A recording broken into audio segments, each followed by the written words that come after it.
in, and it should be, as I say, an interesting one between the champions of the last couple of years, of course, in the Vipers, and we've got the Sunrisers who've had, of course, such a good all-round season so far. Lost their first game in this particular competition, but they'll be looking to put that right at home. Sunrisers have won the toss in this particular match, and they are in the field, and it's going to be Kate Kopak to open the bowling from the river end, and the Sunrisers in their orange, or the Vipers in their orange tops. The openers are out there. We're about to see the first ball to bowl to Charlie Knott. This is Kate Kopak bowling, and that's a pretty good start, isn't it? So delivery which is outside the off stump, and she had a go at that. There's a little bit of movement, and that could have been a very good start indeed for the Sunrisers. So the Vipers batting, and it's Knott and Elwis out there. I say weather forecast okay, cloudy, little bits of blue sky. That's a nice stroke away between cover and extra cover. That's going to go all the way, I think. It really was very nicely timed. A little bit over pitched, and put away in fine style. Yes, Kate Kopak a bit annoyed about that, because her first delivery was a really testing one. Just a little bit over pitched, and seized on by Knott. Played it away through extra cover for 4 runs. The Vipers, twice champions, of course, in the last 2 seasons. Not used to the indignity of making a bad start and looking to put things right. That's another good shot away through mid-wicket. It's turning into a good opening over for Charlie Knott and for the visitors.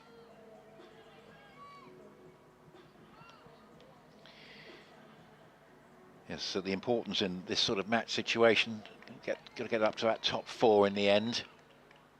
Losing your first couple of games does put you rather behind and leaves you with a lot to do. So we're very keen, both sides, not to be in that position. It's a nice little adjustment there by Kopak after the 2 boundaries. Vipers went down to a narrow defeat in their opening game to the Blaze, who won by 3 runs. Nobody really got going in the Vipers innings. Top score of 19. They'll certainly want to have a better top score than that today.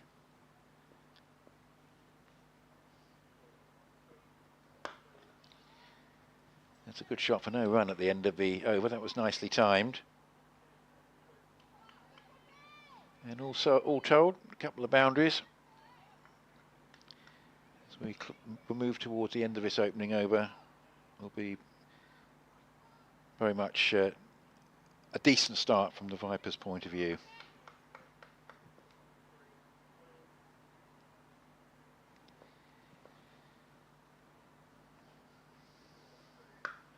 That's another nice stroke. Again, finding that gap in the 5-player offside infield, beautifully placed, and another 4 runs, and that now has turned into a very good opening over. The 3 boundaries from it, 1 or 2 useful deliveries from Kate Kopak, but has to be said, the honours went to Charlie Knott there, and Georgia Elwis about to take strike, but the Vipers have made their intentions fairly clear at the outset here.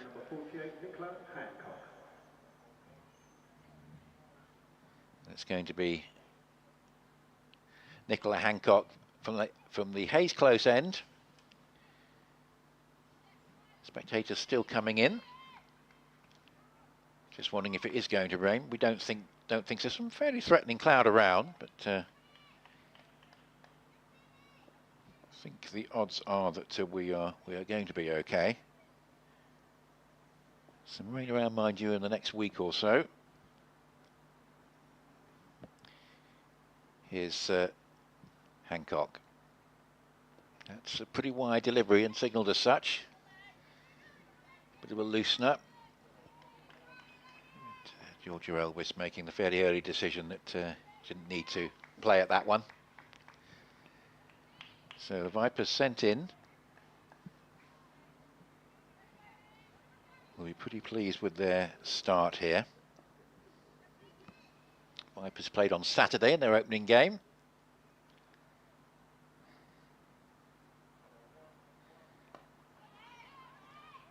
Good delivery, just restricting Elvis for room. And on Sunday we had the first match for the Sunrisers, who I've said had a very good season so far. But their opening game came up against very informed Central Sparks, who brushed aside their target of 139 with, well, some ease, it has to be said, a 7-wicket win with 6 overs to spare. Oh, that's a nice piece of bowling.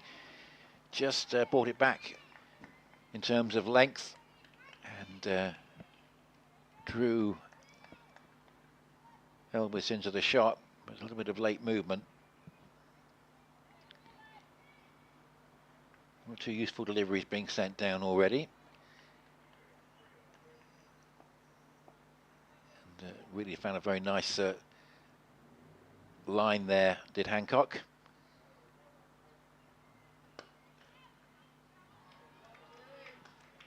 That's a nice stroke, just a little bit over pitched. And again, we've seen some very profitable strokes through the covers from both these batters so far. Elvis joining Knott in finding the boundary. Again, just a little bit over pitch. He lent into the cover drive very well.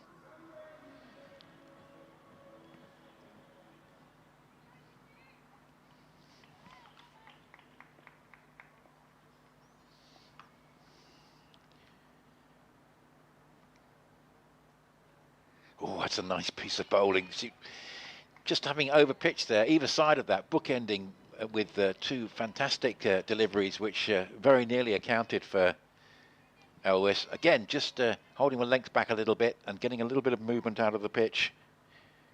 And unfortunately not to pick up the opener there. Really was very good.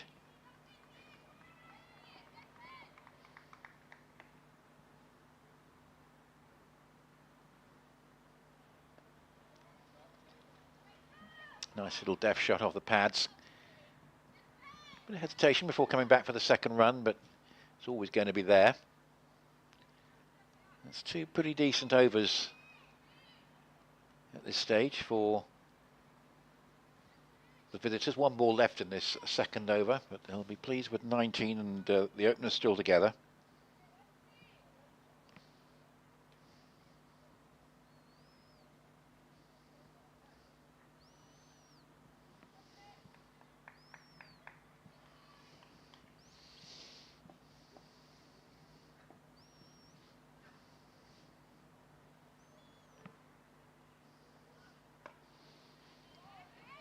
And just cramping Elvis for room there. Oh, that was a pretty good over from Hancock. Might feel a little bit aggrieved, didn't get a wicket there. Just the one delivery where she did over pitch, but all told, that was a promising over.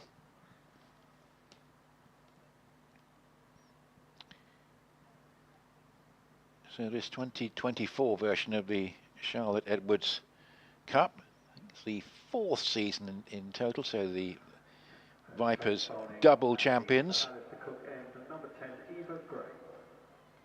And looking to see if they can make it a hat-trick. But if they lose this game, it's going to be much harder than they would ideally like it to be. So it's Eva Gray on the river end.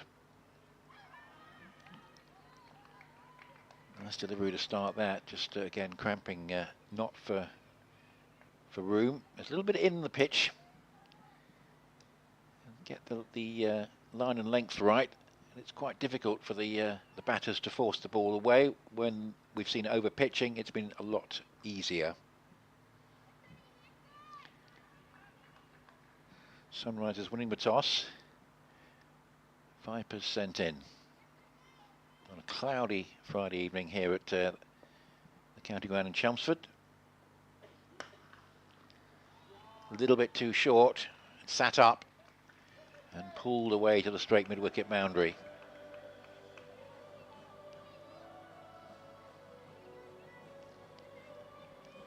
Vipers into the 20s.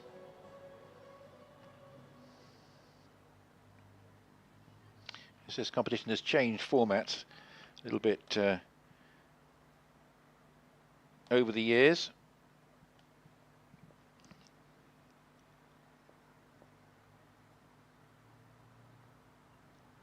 Oh, that's a nice slower ball. That was well executed. And this year's format, again, a little bit of a tweak to it.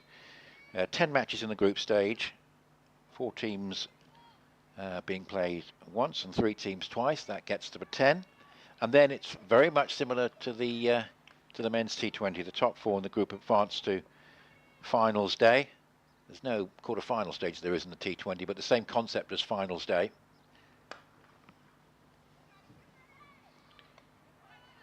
And that's going to be played at Derby. There's going to be 24 group stage matches that are played as double headers with the men's T20 Blast, which is starting, I think, around about a week's time. I think it's around about Thursday of next week.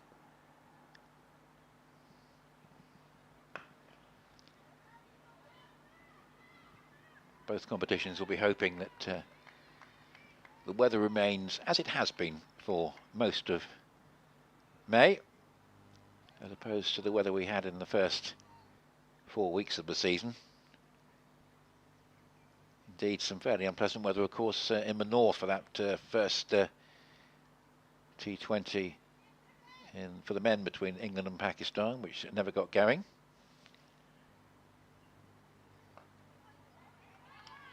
Again, that's a nicely executed slower ball, and that's a good comeback for the Sunrisers from Eva Gray there. Second over from Hancock was actually pretty useful and perhaps deserved more, but that over really restricted, with the exception of the one bad ball that was short and put away for 4, really gave Charlie not too many options of how to score and where to put the ball.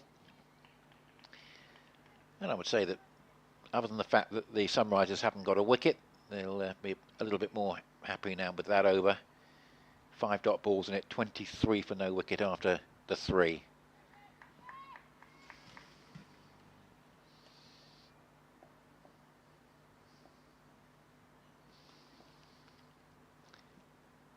It's going to be another over from Hancock. Lovely check drive that, because the little late adjustment just made sure that it didn't go too quickly to mid-off.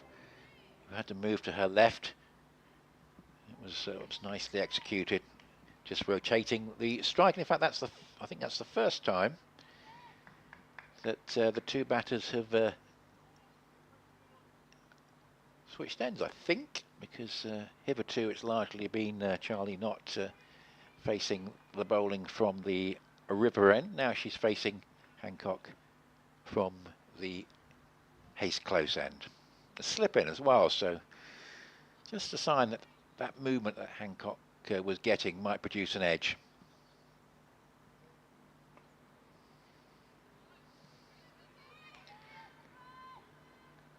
Yeah, nice piece of bowling from Hancock, just restricting the scoring options. I think what the Sunrisers would like to do here is just try and induce a mistake, frustrate the batters and cut down their scoring options. Just cut out those 4 balls. We saw 1 or 2 of those hit through the covers and hit through mid-wicket. Cut those out and maybe just frustrate the visitors.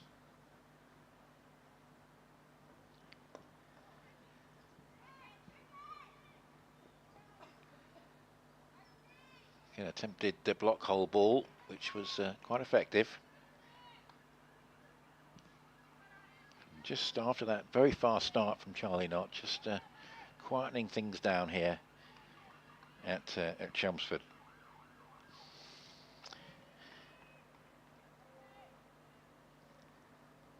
Certainly been interesting start to the competition, and one or two sides have really got away. That's a good shot for none. That really was nicely timed. Central Sparks and Southeast Stars, there were two primarily in that category. 9 points from 2 games, which might sound a little bit odd, but there are bonus points available with the margin of victory, and that's an interesting concept. I wonder whether that might be translated into the men's T20 Blast at some point. 4 sides without a point yet. 2 of them, these 2.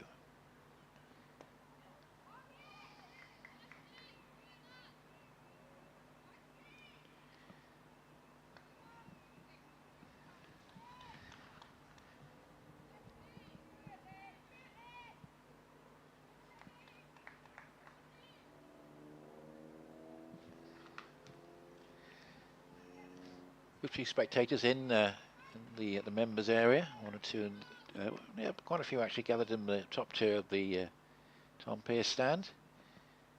Away to my right. Not perfectly timed, but good enough. Got enough bat on that. Straight hit, just hit it over the bowler's head, and you've got it's a pretty safe area out there. And that's disappointing for Hancock, because it had been a pretty good over, and just letting not get away at the end there with that 4. Pretty well hit, not perfectly timed, but good enough. I think the Vipers will be pleased with that boundary off the last ball, because 30 from 4 overs, pretty satisfactory start.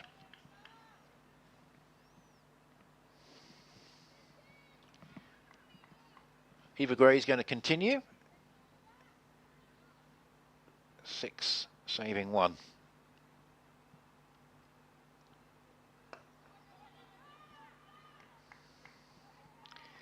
Put a very tight first over. Looking to repeat that.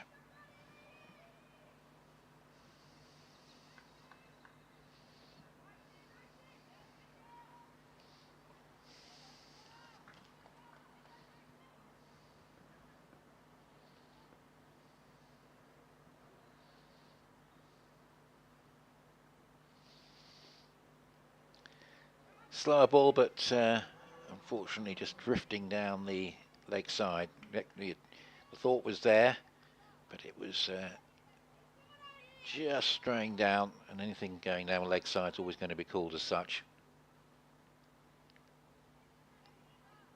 Just lost it in the execution at the end there.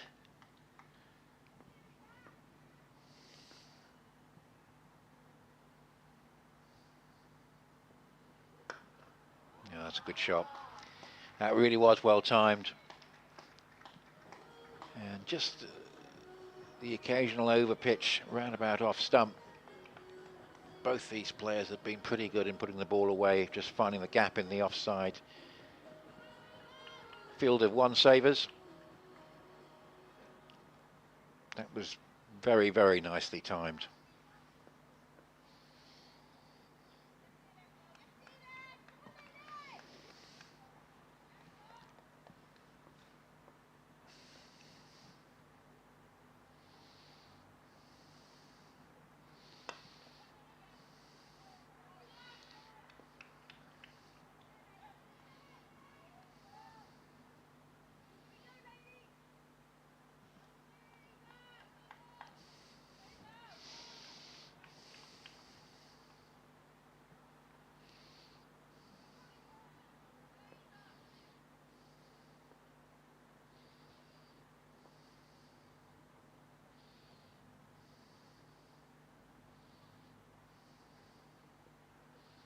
Again, just straying in direction, and that's going to cost more than the 1 this time. In fact, it it's going to be a pretty substantial penalty, unfortunately, because it's gone all the way to the boundary as wides. That'll be frustrating for Gray. Just lost the line there completely, and nothing that the keeper could do about that one. Calm going across to her left, but just couldn't stop that. It was just too far away. Extra helping of 5.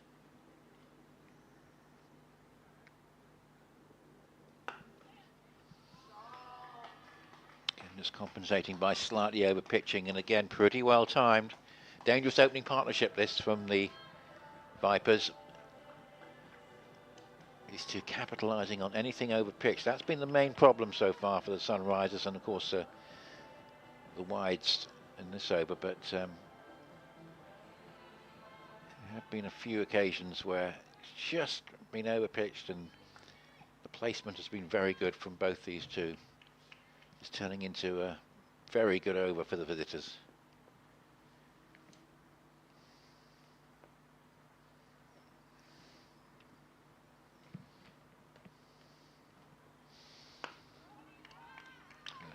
Good response. Southeast Stars and Lancashire Thunder playing each other today, and the result in that one, Southeast Stars winning by 5 wickets with 4 overs to spare. So they're one of those two sides that have made that strong start we were talking about.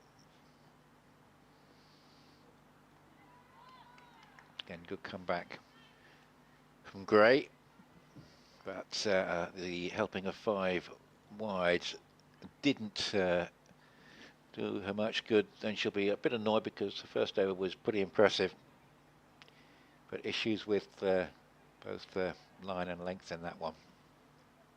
44 for no wicket, 5 overs, very definitely advantaged Vipers. The change of bowling at the ground goose end, number 26, Maddie Villiers.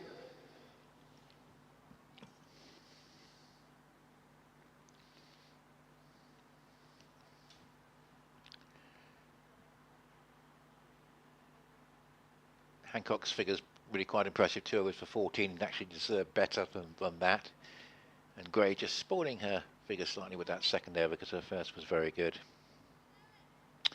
So a change of pace with Maddie Villiers.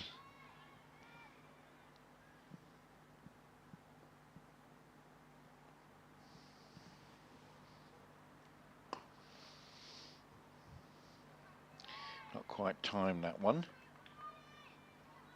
Trying to force the ball into that gap between mid-wicket and mid-on.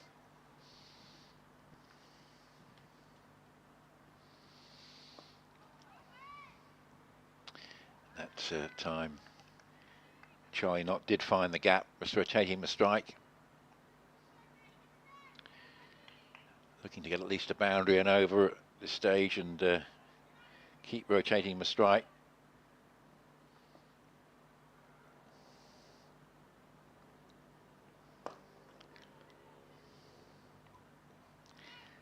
That was quite well disguised from Villiers. It looked a very innocuous delivery, but in the end got the achieved result of no run.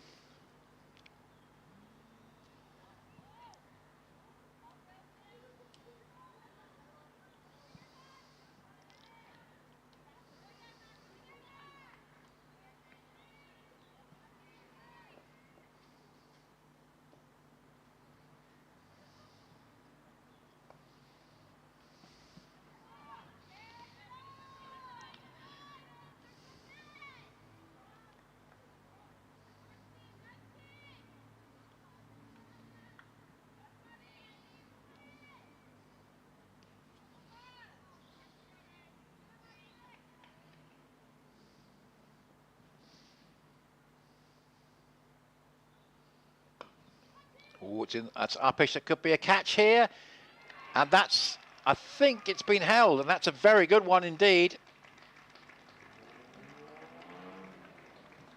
And that is just what was required after that threatening opening partnership was looking to hit that straighter, I think, and it's come off the outer half of the bat and just falling to the ground there. Cordelia Griffith has managed to hang on to that, perhaps against the odds, because it could easily have just fallen out of her hands that as she fell. But definitely looking to hit that much straighter than it went away off the outer half, and did well to hang on to that, because with the potential of the elbow jarring as it hit the ground, that could easily have been spilled. So an important breakthrough, because that partnership was threatening. 47 for 1 in the 6th.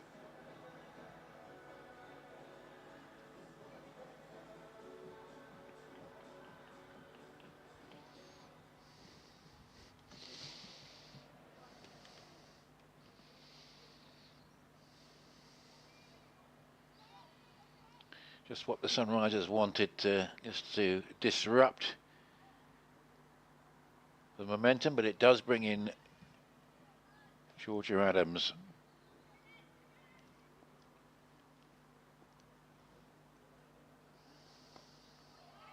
That was an interesting delivery at the end there from Villiers. Just a little bit of a hint of something for her there. Now that's just what the Sunrisers wanted after that expensive over from Gray. That's just got them back on course a little bit. 47 for 1. They could do with another wicket quickly, break this partnership, of course, which could be a very dangerous one. But what a good start from Maddie Villiers. 1 for 3 in her first over, and removing Knott, who'd been very good at putting the less effective deliveries away. 22 from 18 balls before that catch from Cordelia Griffith. Jodie Grucock's going to have a bowl, so ringing the changes here. Grace Scrivens. It's going to be Elvis on strike.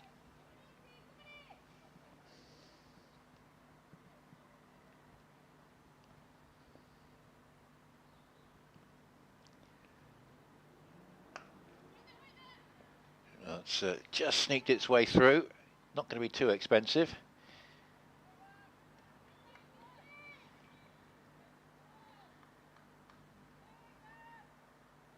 Georgia Elvis, who's played for Birmingham Phoenix and Welsh Fire in the 100.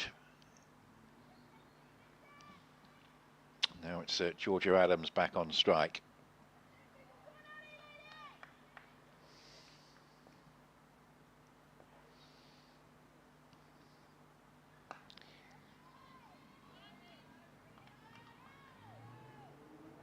Georgia Adams of the Southern Brave and the Oval Invincibles in past 100 seasons.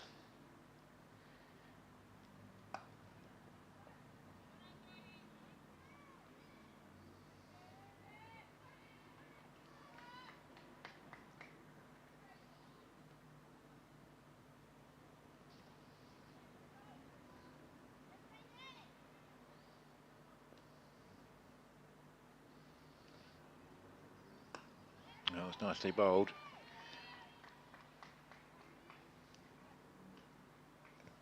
Good start from Grucock to back up that over from Maddie Villiers. Spin quite effective here at the outset. Nice adjustment just to get the ball away for a single.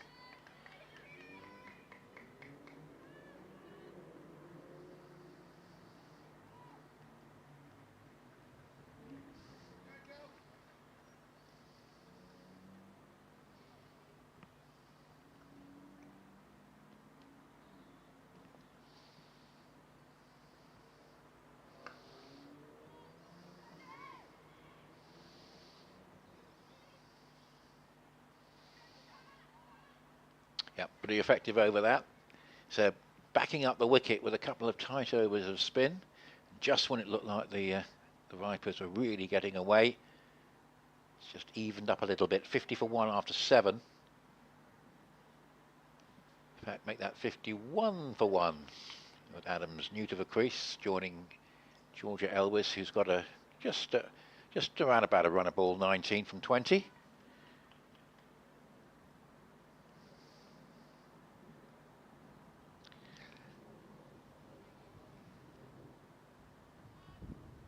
Sunrisers obviously looking to see if they can get through a few tight overs of spin here before this partnership really gets established. Elvis quite well set.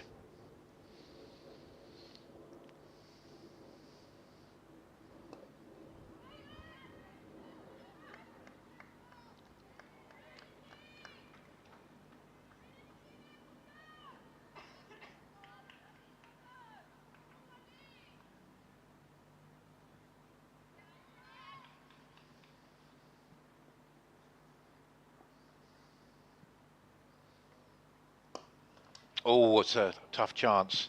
Quite a hard hit. Got a hand to it. So be a little bit frustrated. Just couldn't quite have time to get completely across to that. We've got a good hand to it.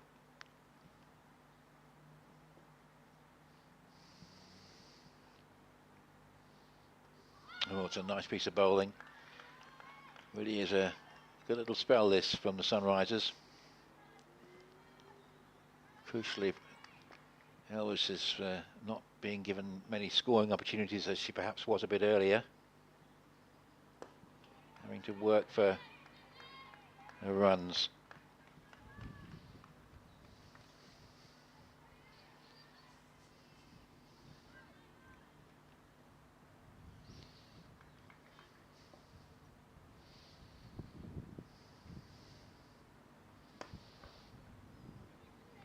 That one will be cut off. Possibility of a second on the throw, which they get.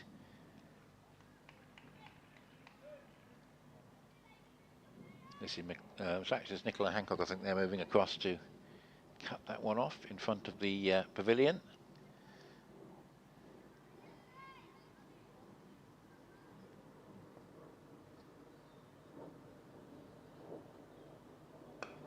Oh, it's uppish, just over the fielder's head there. That was a bit of a lucky escape. That was a complete miscue. Didn't want to hit it there, right where the fielder was. And Georgia Elvis quite count herself quite lucky to have come out of that over. Sprawling attempt there. Eva Gray and a bit lucky. Elvis to survive. All told, the honours going with the bowler there. 56 for 1. So heading at the moment still for a pretty decent score, with 9 wickets in hand. But spin proving pretty effective. Another very good over there from Villiers.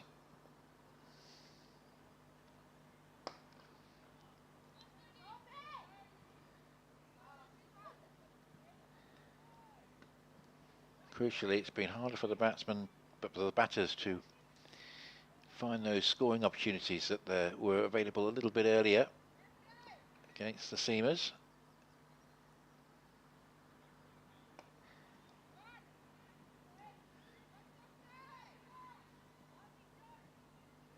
Lack of boundaries just helping to stem that flow of runs that was just threatening to be a bit of a problem for the Sunrisers.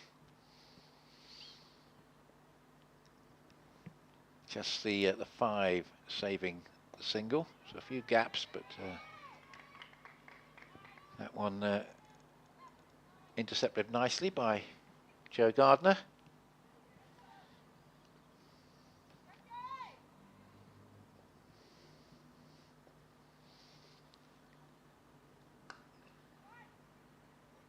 Bigger gap on the offside there with just the 2 saving 1. So the sweeper making sure there's no more than a single onto the board. Good battle here between the spin and these 2 top batters. By and large being restricted at the moment in terms of their scoring options.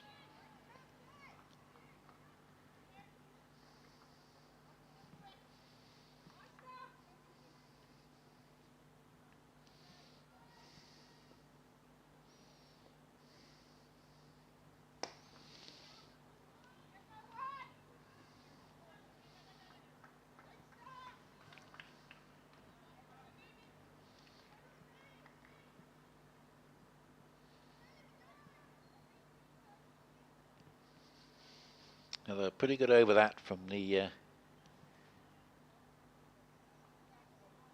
point of view of the Sunrisers. The 4 overs of spin have just produced 17 runs, and bear in mind that 2 of those runs came courtesy of that near catch.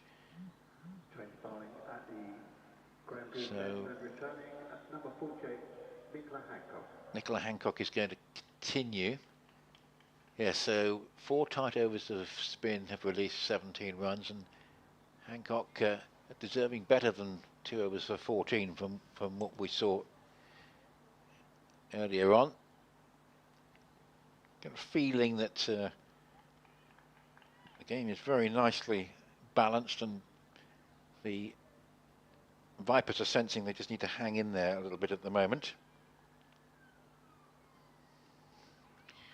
and not be frustrated into giving away a wicket. Sunrisers will like to continue to keep these 2 tied down and force a mistake.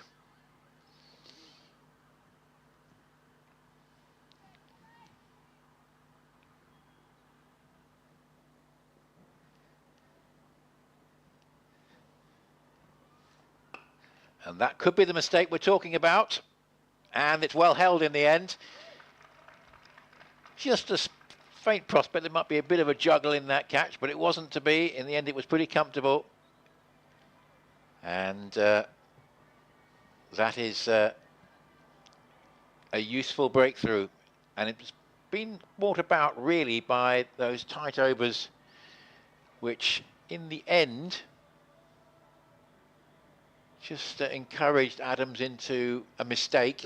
Shriven's taking a comfortable catch. I just thought for a moment there might be a bit of a juggle there, but took it pretty well.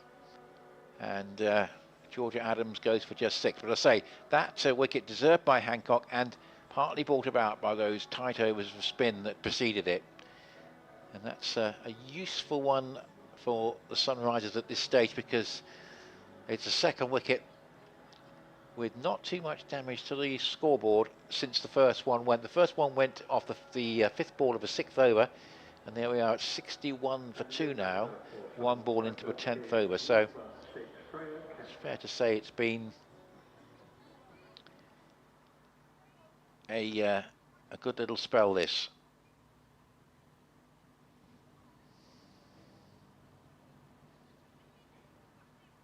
Freya Kemp, left-hander, coming in.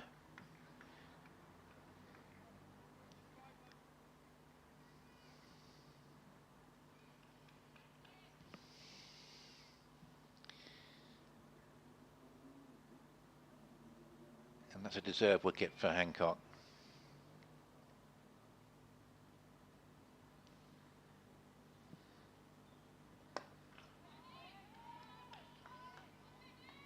Very much even the game out now, that wicket, because so there was just a moment where it looked like the opening pair for the Vipers are really getting away. But this second quarter of the innings has very much belonged to the Sunrisers.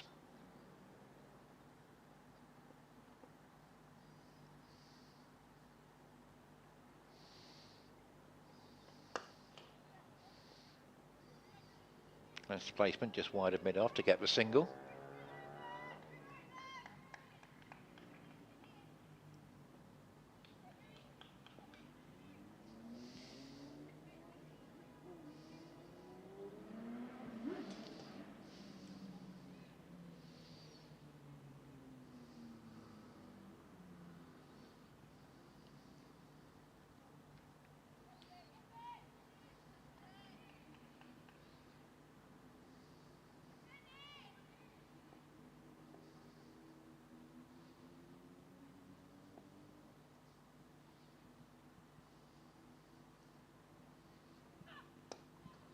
It's a nice little chip shot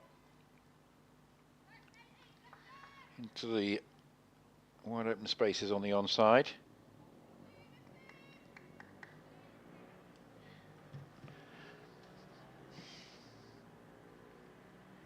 But another pretty good over this for the Sunrisers. Just the 2 singles and the wicket from the 4 deliveries from Nicola Hancock.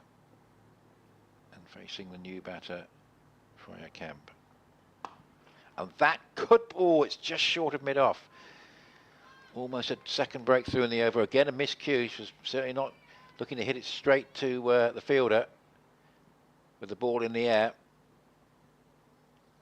Rather indeterminate shot that, because it could easily have been a very soft dismissal.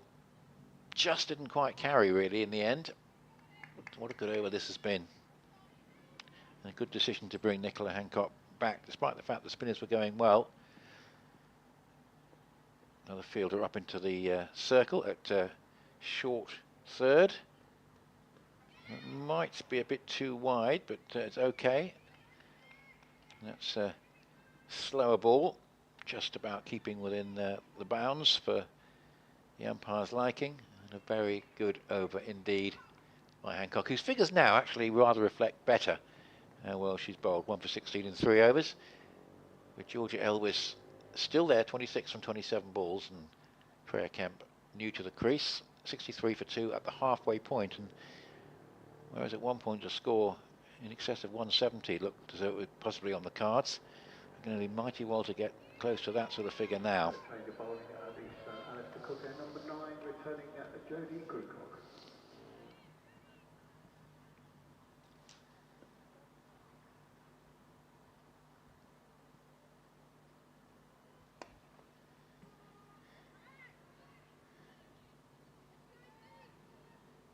It's a nice piece of placement just to get the scoreboard continuing to rotate. Got slightly stuck here, the Vipers, so we need to try and rotate the strike. The boundaries aren't there at the moment.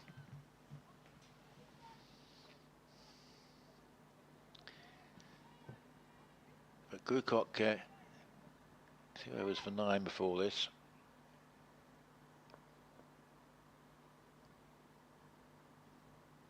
Oh, that was nicely bowled as well.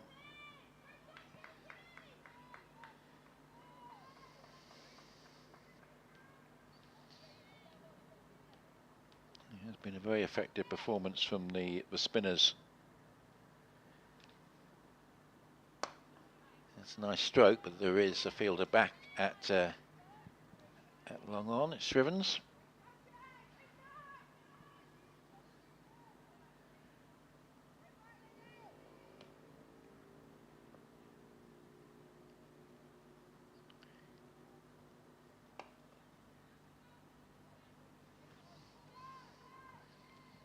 This little spell, Sunrisers have done very well to restrict the scoring opportunities, mainly to singles.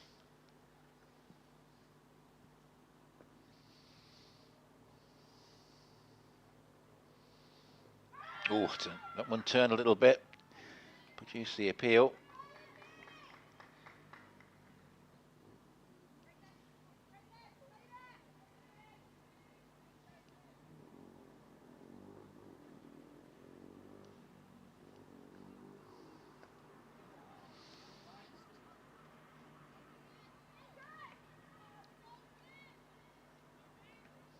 That one away into a bit of space for a couple of runs, but one thing's for sure, Grewcock, they're not finding it easy to read her, and she is causing a few problems. None for 14 in 3 overs, pretty good from the spinner mid innings. Just the 9 overs to go. Vipers 68 for 2, have just been a bit becalmed. Change of bowling at the Graham Gooch end. It's number 10, Eva Gray. The Graham Gooch end, of course, otherwise known as the Hayes Close end, is now going to bring us Eva Gray, who had that over that she'd rather forget, the second one, after a pretty good first over earlier. Just lost her both the line and length in the second one. Gave away the 5 wides. That was the low point, if you like, for the Sunrisers, because pretty much everything's gone to plan since then, with a couple of wickets and some very tight overs.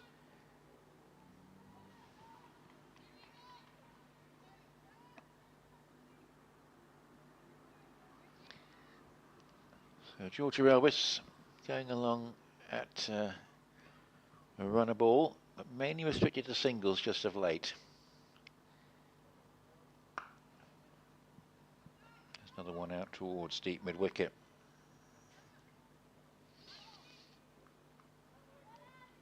Fourteen T20 internationals for her.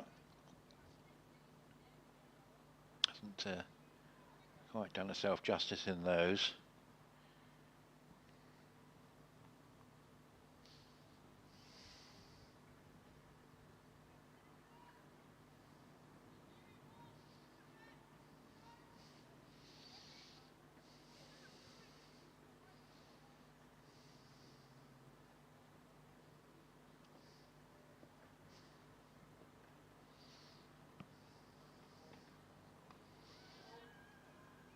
It's another wide. Been a few problems for Gray with the direction and just giving away those extra runs. At least it's not 5 this time.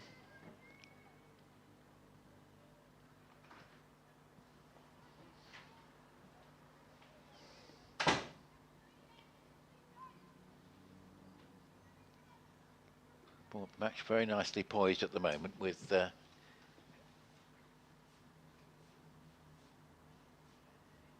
this fight back. Oh, that's a good hit, and that is very well connected, and brings us a 6, which is just what the Vipers would have wanted, because they have been rather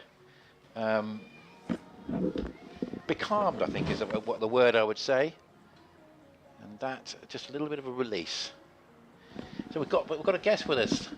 Hi. Hi, nice to see you, Nick. How are you? I'm good, thank you. I'm good. Always like a trip up here so that I can watch from the best seat in the house. So it's Danny Warren with us, and that's just sport a run actually of very good overs for the Sunrisers. That's 6, which is well connected, and that's a nice stroke away for another single. It's been an interesting game, hasn't it? Because I thought Hancock's bowled very well, but generally the first quarter went the way of the Vipers, and then spin, and then that comeback over from Nicola Hancock, and the Sunrisers, I think, quite happy, 77 for 2 at the moment.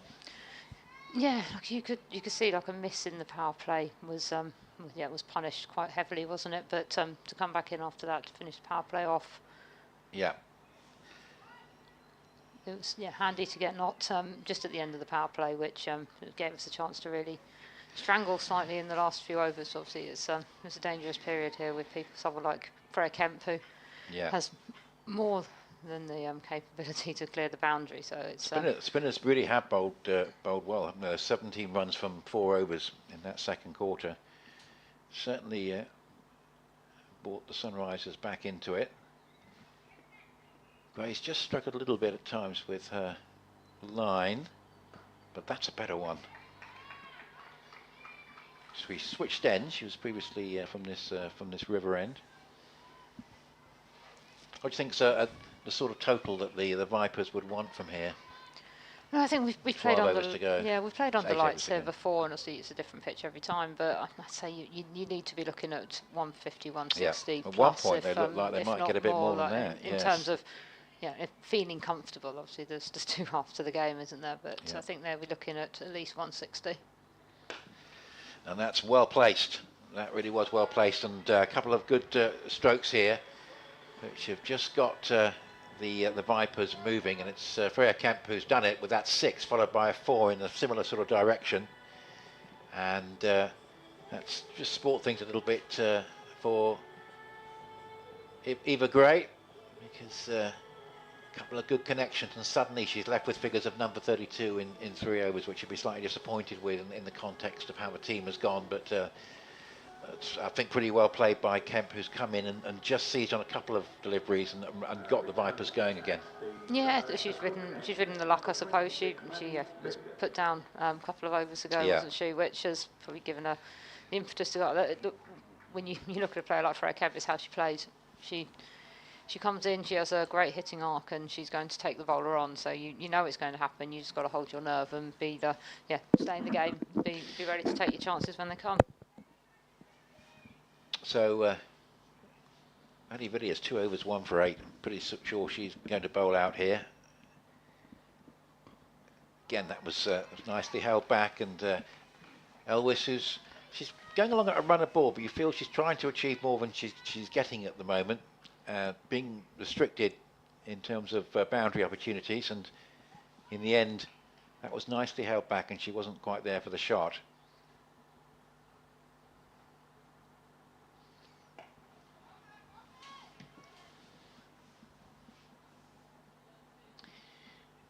You feel Georgia Rose would love just to be able to get a couple of boundaries.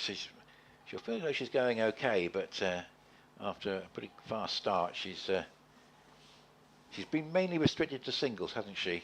But it's Kemp who's perhaps just looked the more dangerous in recent times. Yeah, she hasn't. It's like Georgia always looks like she wants to play that role where she's there for as long as possible and allows everyone to play around her. Especially there's plenty of time to catch up in a game. That was, again, nice delivery. Kemp looking to be aggressive, and De Villiers looking to outfox her. So it's a nice little battle, this, because we're still got 8 wickets in hand, and we're halfway through the 13th over, so the Vipers will be conscious that time just for a few risks to be taken. That's a nice piece of placement for probably a couple of runs. Weather holding up well. It's actually forecast to be a relatively fine evening, even though we've got this cloud cover over the pavilion at the moment. Yeah, and as the clouds come in, obviously the lights will start to come into play, which is something that these girls don't play a huge amount of times under the lights. Again, I like the way she's really trying to challenge Kemp here, and just making sure that she's bowling a sufficiently teasing length in particular, just to make Kemp think, and that happened again there. That's another good example. In fact, this time Kemp loses her bat. It's not the first time we've seen her do that here. We played a 50 over game against them last year, and I actually think she lost her bat in the process of being caught on the deep mid wicket boundary. So she, when you swing hard, I guess the bat goes as far as the ball if it doesn't stay in your hand. So obviously the Vipers are double champions, aren't they, in this competition, 22-23, and obviously they've got a great pedigree, but certainly the Sunrisers matching them at the moment. It has been a very good season, obviously, a terrific start in the longer format, and must be delighted with that. Yeah, it has been brilliant, and it's been great to see that, I guess, that different players contribute as we go. Yes. As you go through the 6 games that we played in that first block, obviously going into... You've got another block coming up after this. We've got another block, so that we play all of the T20s together. I think finals day for that is the 22nd of June, so the 30th of June is the next 50 over game in the competition. So yeah, we've got a block there. I think there's 4 before the 100 and 4 afterwards. And I was mentioning before you joined us, Danny, that that was a good sharp bit of fielding, because they sensed that there might be a quick attempt at a single there, and Kemp was very quickly made to get back into her ground by Gray's throw.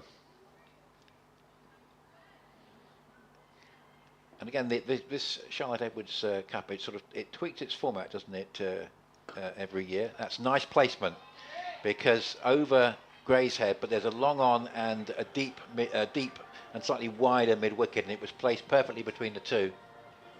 And that's a little bit of a release shot actually for Elvis. Her first boundary for some time, takes her back to a strike rate of 100, 35 from as many balls.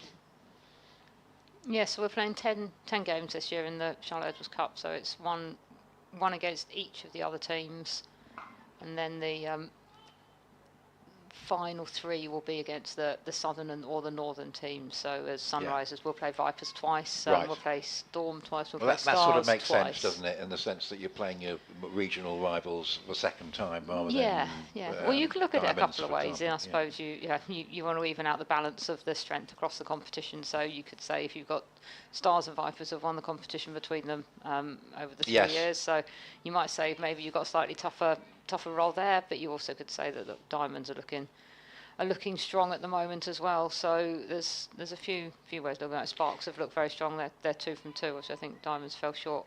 And of course the thing the Charlotte Edwards Cup will culminate in I think a finals day. Oh, that could be a catch just over the head there of Grewcock. Again, that's tantalisingly close from the point of view of the Sunrisers, because there's no way that she was intending to hit it there. It's right to the fielder, but just over her head. We're left ruin everyone being 2 inches too short at the moment, aren't we? Yes. Extra cover or mid wicket was one that went over Eva Gray's head a few overs ago as well. But another, again, just tantalisingly out of reach. It's a bit of a frustrating little period this for the Sunrisers, and it was McLeod there who was just found it was just sailing over her shoulder, couldn't do much about it, but got back and they had to hurry through for the second run. So 93 for 2 coming up to the end of the 14th. Looks like it's going to be a sort of competitive score, but not one that's going to be out of the Sunrisers' reach. So it looks like we're set for a good game. That's the hope anyway. Yeah. I say, last time I saw a game between these two sides live, I think it was about 3 years ago. It was a 50-over match in September where both sides scored over 300, and I think the Vipers won by 1 run. Yeah, when we were talking about you coming to join us today, Nick, it was reminded about that, and I think it was in the inaugural season actually. Yeah. If we go back, so there won't have been many people in the ground. In fact, probably just us. And yeah, there were 300. I think it was 306 yes. Played 304 or something. I think we needed 6 off the last ball, to be totally honest, and I'm pretty sure Fran Wilson, who was with us for the first couple of years of the competition, I think she hit it, found the boundary, but didn't manage to get it over the ropes. But it was a very exciting game and showed what I think reminded us what was going to be possible with the structure that we've got, but also playing cricket on grounds like this to get first-class facilities, to get quality wickets. Not long ago, you would be thinking you're struggling to score 140, and we're sitting there thinking, well, actually 160 is going to be competitive, but maybe not out of reach. And I thought it was a quite important game for the Sunrisers in terms of showing they could go toe-to-toe with the likes of the Vipers, who obviously got big reputation from the success that they've had, and obviously translating in that the Southern Brave in the 100 as well. So I thought it was a match where they really showed that they could go toe-to-toe, and they've developed since, really. Kopak is back, and that's actually a pretty good little scoop shot, that, because the short third over the fielder's head, and for the second time in quick succession, Missy McLeod just sees that tantalisingly out of her reach, and 98 for 2 in the 15th, just starting to get going again now. Yeah, it's one of the most frustrating spots on the pitch, short third, isn't it? Because you often find the ball, especially with 360 hits these days, you'll find the ball going just over your head.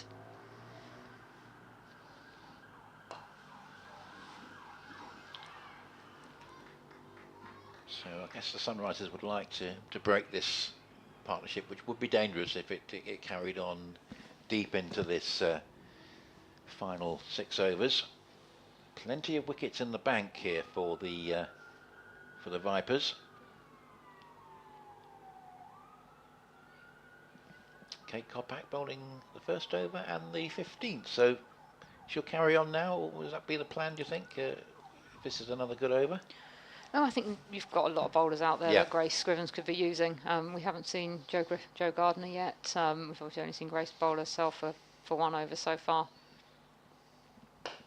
Yeah, you made the point about how difficult spin was to get away. Obviously, we've had Eva, Nick Hancock and Kate Kopak now bowling here, so I think between them we're probably I think Nick's bowled 3, Eva's bowled 3, this is Kate's second, so that's 8 overs of seam so far.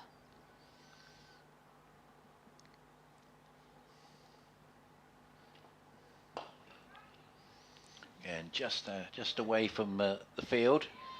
Again, pretty good placement, that, back for the second. Nice throw. I have to say, I suspect we won't see this many overs of seam in the Vipers innings, so it will be interesting to see what their approach is when it comes to defending this total. Obviously under lights with a pitch that will probably skid on a little bit in the second dig as the cloud cover comes over and the lights come into effect.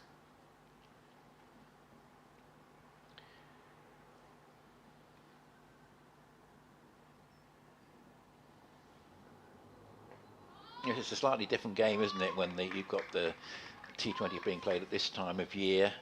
Men's T20, of course, will run alongside this competition for a while, with obviously a lot of daylight, not getting dark till 8:30 in the evening, or later than that as we go through into June. And of course the contrast with the 100, where of course the light does close a little bit earlier. That's a pretty fine strike out towards long off. That's one of the best shots of the day. Really got hold of that one very nicely, did Kemp. And dangerous partnership this, just wresting the initiative back for the Vipers. 105 for 2 with 5 to go. Kemp 24 and Georgia Elwes 44, both just going slightly better than a runner ball. And the danger, of course, of the 2 set batters with 5 overs to go, potentially there's a chance to get a lot of runs. So the Sunrisers are going to do well to keep them down below certainly 150 here at this point. Might just settle for something around about 150, 155 at this point. Yeah, I think you said earlier we'd love to see the back of one of these two so that we can bowl at a new batter. I think the partnership's now 44 off of 35 balls, so they're yeah, they've got a chance to see how the wickets go in. So there's I suspect we'll see some different bowling options as we get into the last 5. And nice piece of placement, and now we're seeing the Vipers having a little bit more success in attacking the spin, because Grucock has been very hard to score off in her 3 previous overs. So that was again a nice piece of placement, and just shows the freedom that the batters can now play with, knowing they've got these wickets in the bank. It's going to be tough here for the Sunrisers. Need a breakthrough, I think. It was a nice little quicker ball which restricted Elwes. But Grucock has got some nice variations which she's been happy to show us here. But that is a very fine piece of placement and timing. And she's just bided her time, Elwes, where she got slightly stuck mid-innings, couldn't find the boundaries. And now she has her 50. And 43 balls, strike rate of 120, and that's gone up notably in the last couple of overs or so. Yeah, she's played a really solid innings, hasn't she? She's not given many opportunities. There's been a couple that have just been out of reach of the fielders, but she's looked to attack the balls. It looks like a really good pitch. It looks like one that you don't have many areas that you can miss on. And obviously it's a pretty round outfield here. It's a nice circle. It's almost perfect cricket conditions. It's fair to say we normally get pretty good wickets for the T20 matches here at Chelmsford, and sometimes you'll get that awkward. We talked about the way that depending on what time of year competition is played, you get that awkward twilight period where it can become quite difficult for the batting side. But yeah, that looks like a fairly typical T20 strip here. And good strike and well stopped at long off, because that was looking like it was going to go all the way. But the fielding has to be sharp here to make sure that potential 4s like that just become 1s.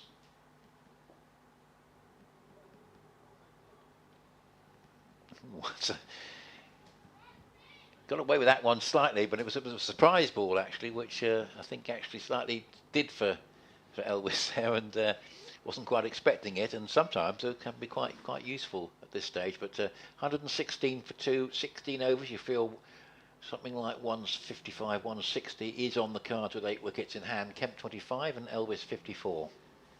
Yeah, and that's the end of Jodie Grucock's spell, who again, as you said earlier, she proved difficult to get away in those middle overs while they were building the partnership. Obviously took a bit of a tap in that last over, but none for 25 off her 4 is a great return in a game that certainly looks like it's going to be bringing runs.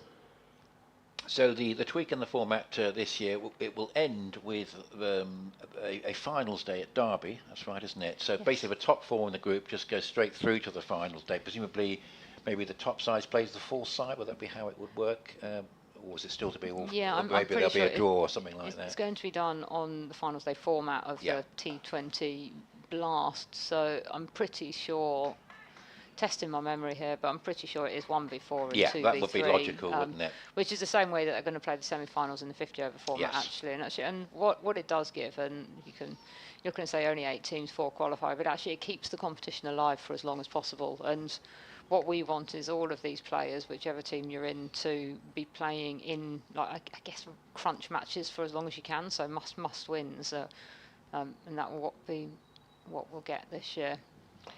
Yeah, because it does mean, obviously, if you do happen to lose this game, it's obviously 2 defeats from 2, but it's not the end of the road. If you put a run together as you have done earlier in the season, then, but still, a win in this game, particularly against the Vipers, would very much get the campaign going. Yeah, definitely will. And obviously, we would have been targeting at least 160 if we're out there. So yeah, that's in their mind. This is so far a fairly useful over. It's just been the 3 singles from it, and with 8 wickets in hand, I reckon that Grace Shrivens will be pretty happy with the way this over is going. Can she keep it going? 6 ones would be a pretty good result, to put it mildly. But that's good placement. That's good placement because she just waited for that. Knew that there was a big gap between short fine leg and square leg, and found it perfectly. Very hard to restrict the boundaries with 8 wickets in hand. It's hard to restrict the boundaries, isn't it, in T20 cricket? Yeah. There's a freedom, and obviously that freedom becomes greater when you're a set batter, and B, you've got people ready to come in after you. So that freedom it's great to see the players playing with that freedom. It's something that we want to promote, that vibrant brand of cricket. That's a nice firm hit shot for 1.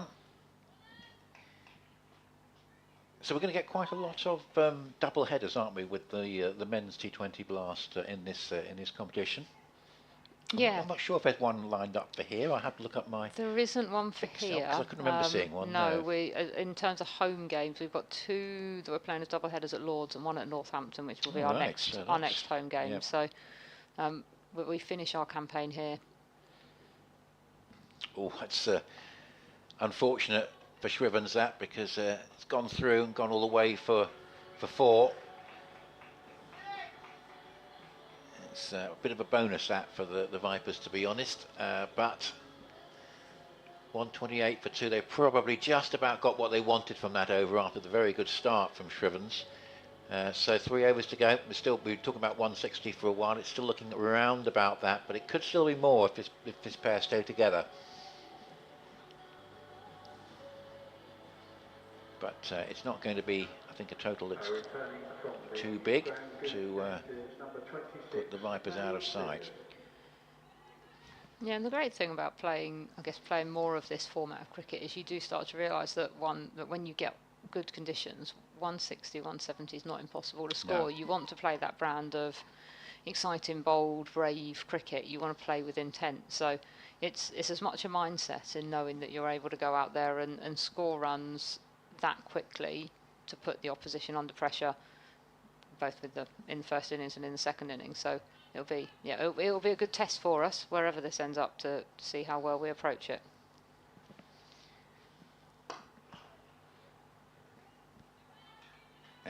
Anything that's just a single at this stage, I think any of it is would certainly settle for in this final. What very good figures of 3 overs for 12, which in fact was 3 overs for 11, wasn't it? Because we just seen the single off the first ball there. So what very good figures these have been.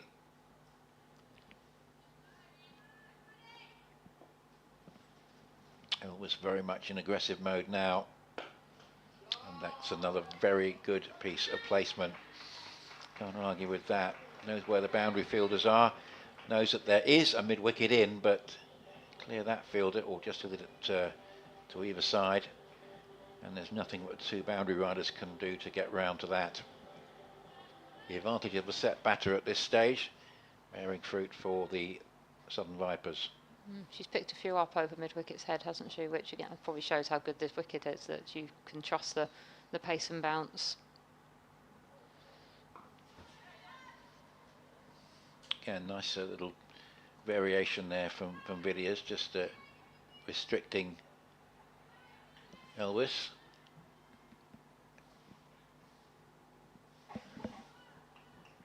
They've only taken 2 wickets. They've done pretty well to keep this down to 134, but there's still a chance, of course, that have a lot more coming. So much will depend on how well the last couple of overs are executed. If they can get up to 170, which is still possible, then you'll start to look a little bit more daunting. Interesting, we've got the 4 one-savers now on the offside, and not far away from Cordelia Griffith there, but again, good little variation from Villiers, who's kept it down to singles apart from that one boundary.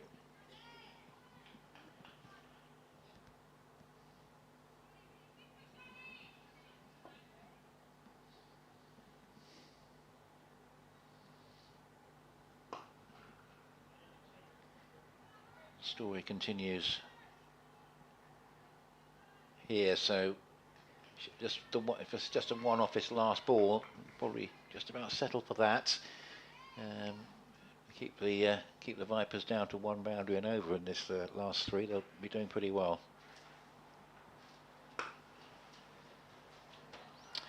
I think all told, as I was saying, Danny, that's Manny Villiers would probably have settled for that. 5 singles and the 1-4 in the over, so 137 for 2. Again, 160, 165 on the cards. The key thing here for the Sunrisers is not to let the Vipers get too many more than that. Yeah, and again, Maddie's finished her spell off really well there, as you say, to restrict. Yeah, 1 for 20. Boundaries. She's 1 for 20 off her 4, as you just said. The final over, I think, going for 9 with that 1 boundary. So, yeah, there's a big couple of overs coming up now with score sitting on, I think, 137, I think it is. We're just waiting for the scoreboard to tick over our shoulder, but 137, 12 balls to go.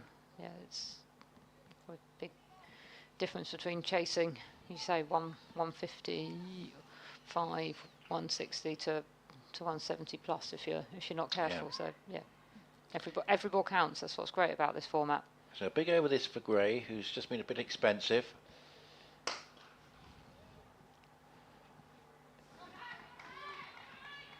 Keeps them down to the 1 from the first ball. Needs to make sure she cuts out those wides and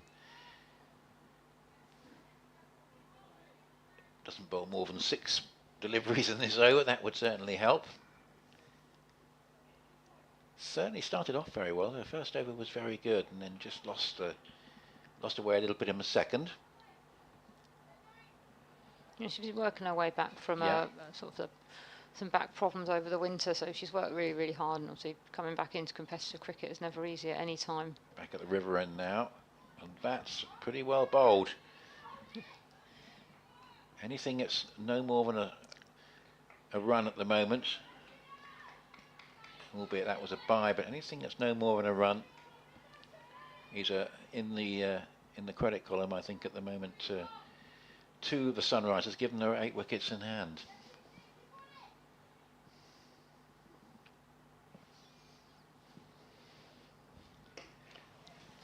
There is a fielder out there. Oh, just tantalisingly dropping short, but crucially there, Miller manages to save the boundary. Just thought that might spin away from her, but it didn't, and so it's not too bad. Yeah, she kept her eye on the ball she committed, even though it looked like it was dying on her. Probably sums up the day in the field. They've managed to middle most things, and that one they almost didn't get enough of. It's good over this from Gray. I'm pleased with this one because there are potentially a lot of runs out there with 8 wickets in hand for the Vipers, and she hasn't conceded a boundary yet, which is the critical thing. Can she see out the over with that still being the case?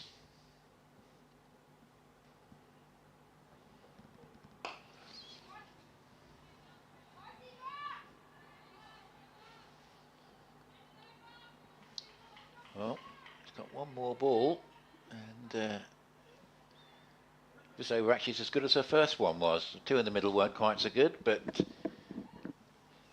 she's bookending her stint here with two very good overs. Dragging back her figures. Well, that's well hit and just clearing long on.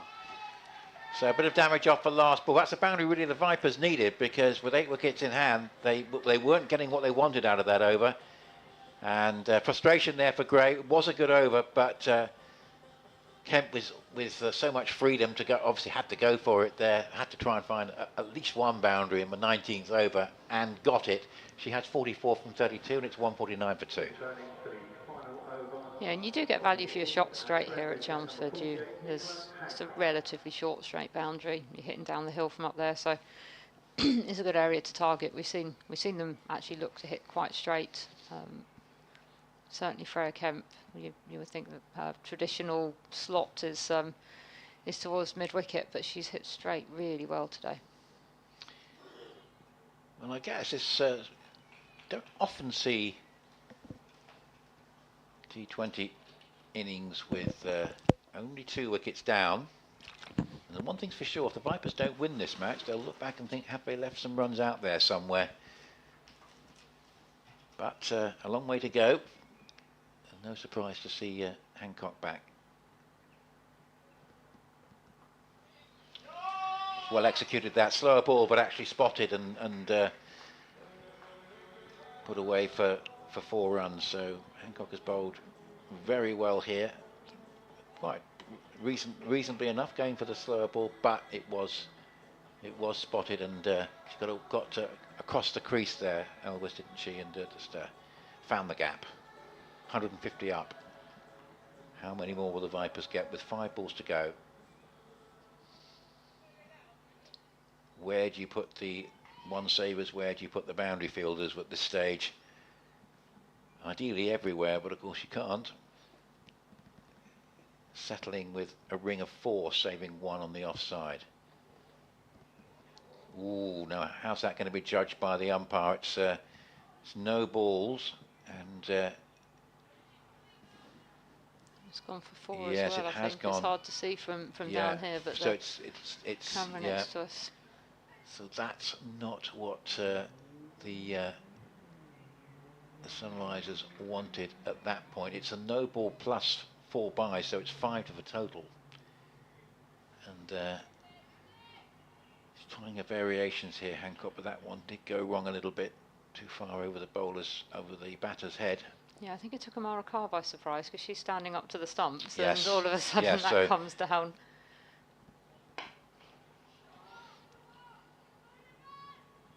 It's a real boost that for the Vipers, because it's getting them up to that 160 mark. They're 1 run short of it at the moment, but still 4 balls to go. So the 170, which again was a bit more of a daunting total, not ungettable, but a little bit more daunting. It's very much back on the cards now with 4 balls to go. Where to put the field? Yeah, it looks like she's going to target straight and try and defend that offside if she can. It is a run scoring ground, Chelmsford. It's not a huge ground. It's not a huge playing area. But obviously, as I said before, it's as much a mindset when it comes to knowing that you can walk out there and chase those 160 plus scores, which we haven't maybe seen as much of in the game over the years. So that as I said earlier, it will be a huge test for us to see how we go out and approach this, and how brave we are with the bat. A lot of switching of the field, but to no avail. It's a good last over here from the Vipers, and again getting hold of it. And I say the danger of the set partnership, just feel that the Sunrisers needed to just get a couple of wickets in this last period, just to disrupt the momentum of the Vipers. But it's pretty tough. 8 wickets in hand.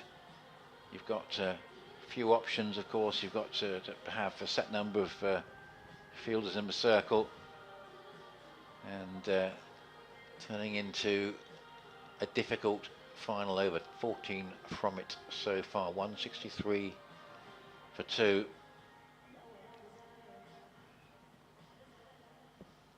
And Kemp too short of her 50, and she's got going after a brisk start. She's got going again in recent times.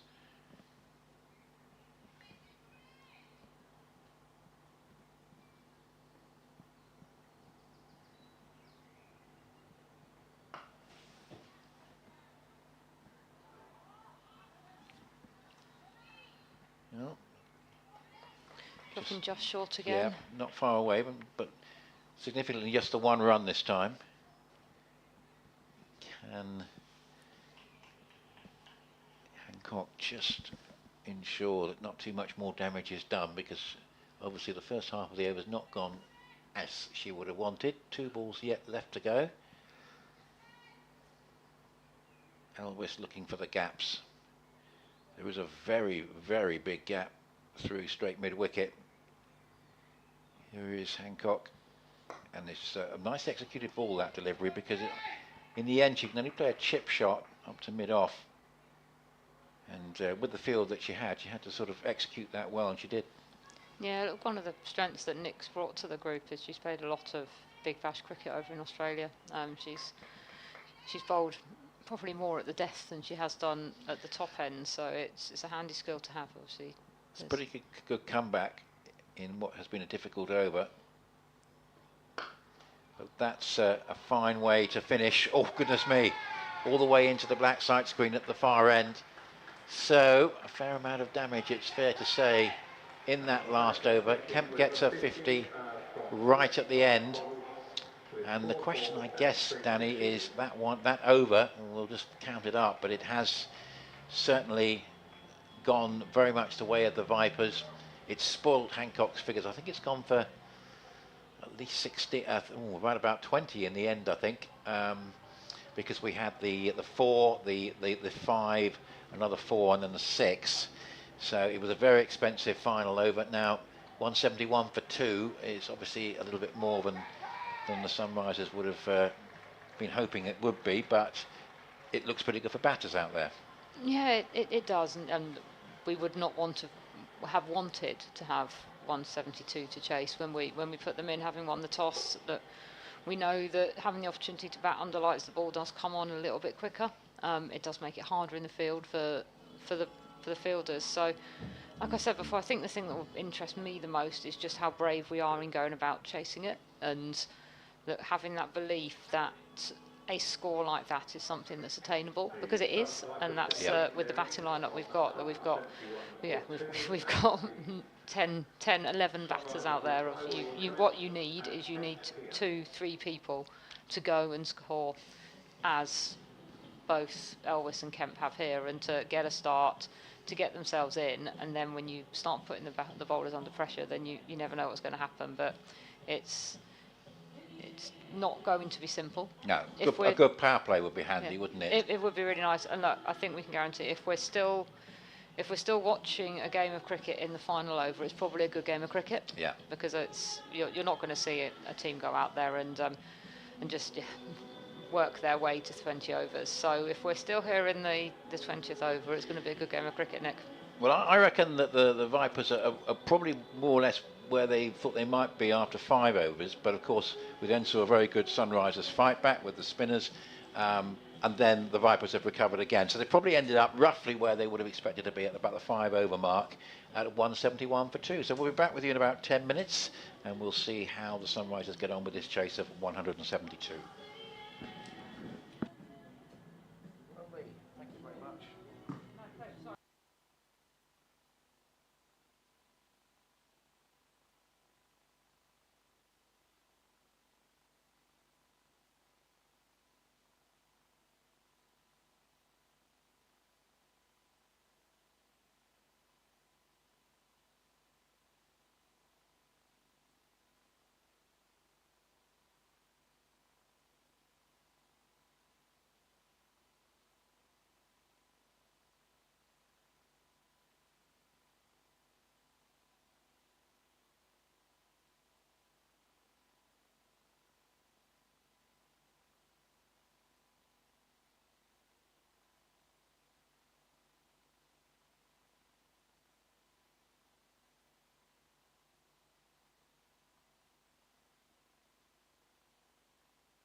Well, welcome back.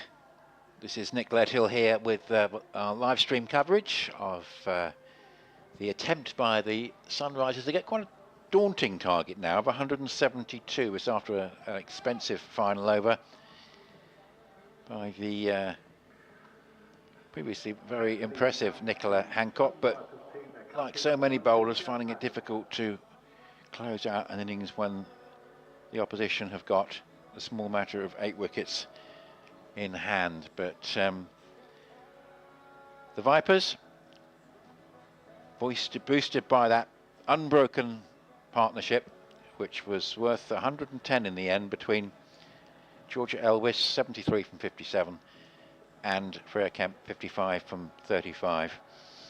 And some good bowling. Kopak 2 overs for 23. Hancock 4 overs 1 for 34, but more than half those runs coming in the final over. Gray 4 overs for 43, a good first and last over from her. Maddie Villiers was very good, 4 overs 1 for 20. As actually was Jodie Grewcott, and a good combination of spin from those two, 4 overs for 25, and Grace Shrevens 2 overs for 21. But that unbroken partnership, is that going to prove a difference between the sides? If the Sunrisers can get a good power play, it could be very interesting indeed. So it's going to be Freya Davis, and we've got Grace Shrevens on strike.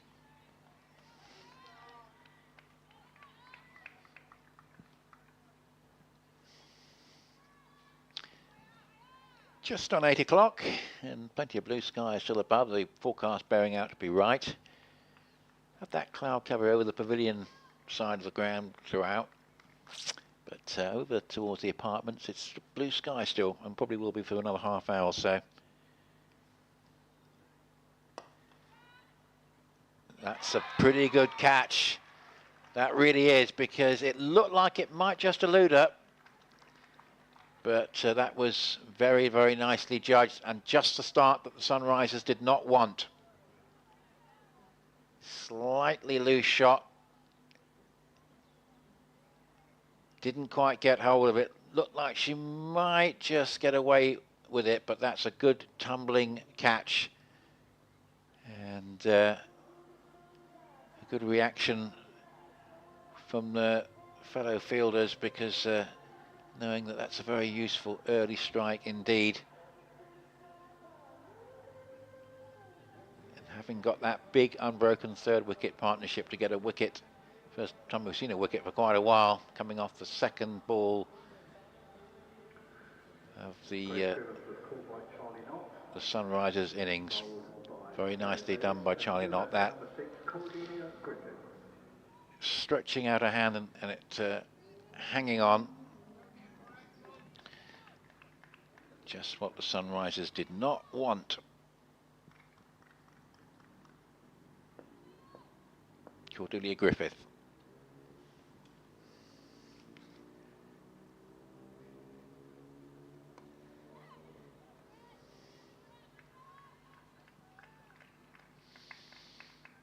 Nice stroke with angle bat, gets the first run for the Sunrisers this evening.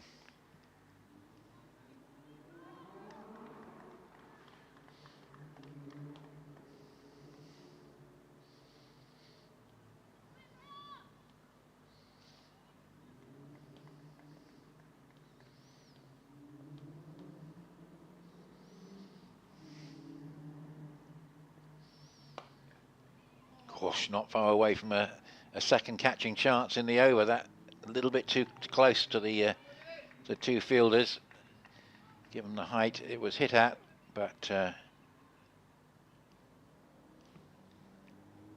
away with it there, did Jo Gardner. Could easily have gone there to the first ball she faced. Very good start from Davis.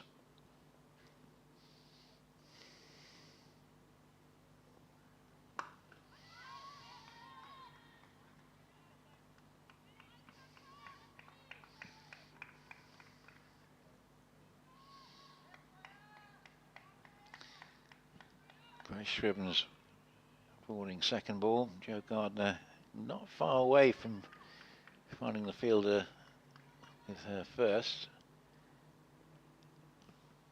Can she settle down now? Getting some pretty testing deliveries. That's a good over. Put the Vipers very much on the front foot. It was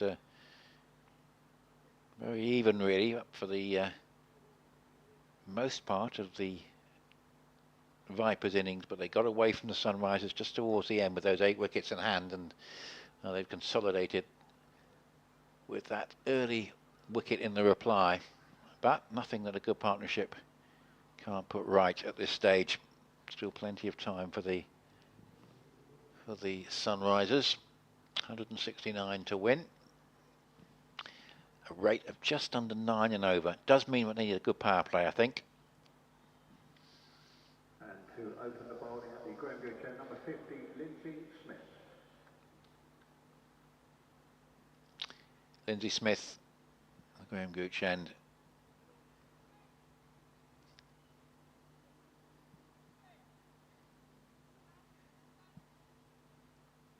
Remains a fine evening.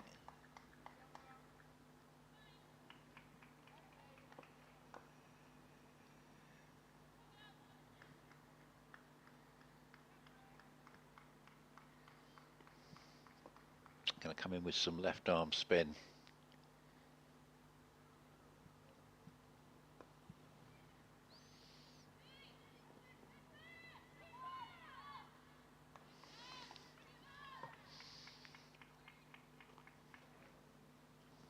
.171 for 2. The Vipers at 110 run partnership between Elvis and Kemp at the moment. Looks very telling.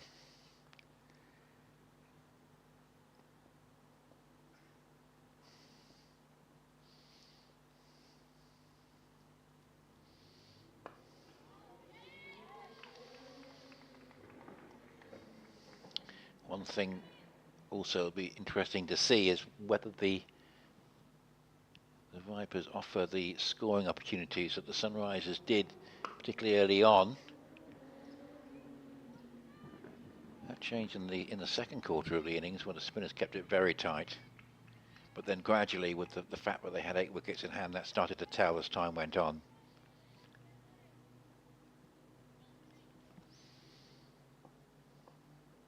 Very good start here from the visitors. Oh, it's a beautiful piece of bowling. Bit of turn, and in the end, Griffith playing down the wrong line. And that's a rather ominous beginning, chasing this, well, not overwhelming target, but it's still pretty daunting, 170 plus. And you get a delivery like that, it makes it all the tougher. It's beautifully flighted, just played down the wrong line. A little bit of turn there at the end of Griffiths, and it's 5 for 2. Charlie Griffith was bowled by Lindsay Smith for 2. And the incoming batter, number 26, Maddie Villiers. A lot depending on Maddie Villiers now. I'm feeling the Sunrisers can't afford too much more damage, because it's just going to potentially restrict what they can do in the power play, having lost 2 wickets early on. Going to need Maddie Villiers to turn the initiative round.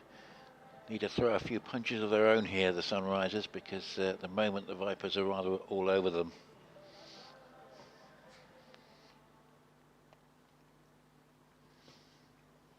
Of course, double champions, 22 and 23. Lost their first match in a very low scoring game.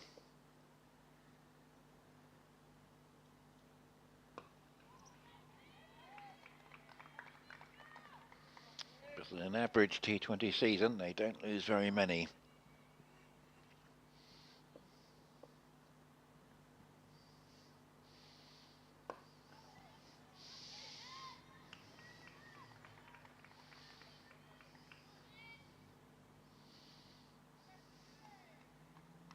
What a good over that was. One of the best overs we've seen today. 2 runs and a wicket. 5 for 2 in 2 overs. chasing 172. Certainly leaves the Sunrisers with an awful lot to do.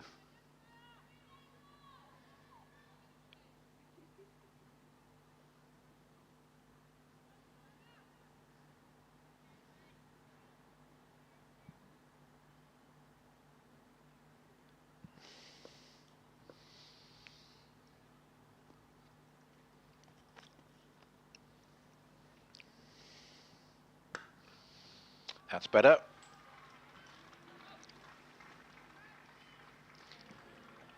It's a little bit of width from Davis and accepted by Matty Villiers.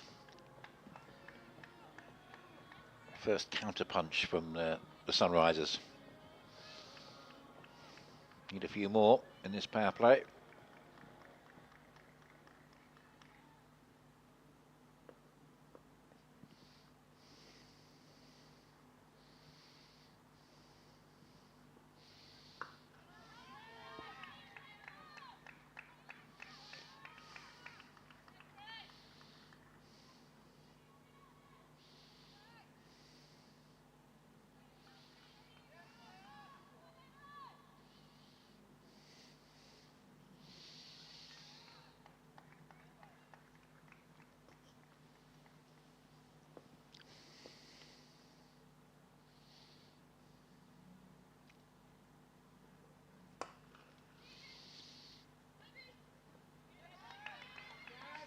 Not cleanly struck, but found a gap.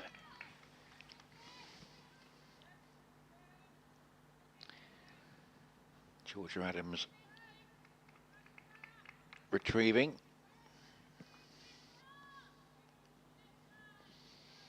Feel she missed out a bit in relation to a score of 171 for 2.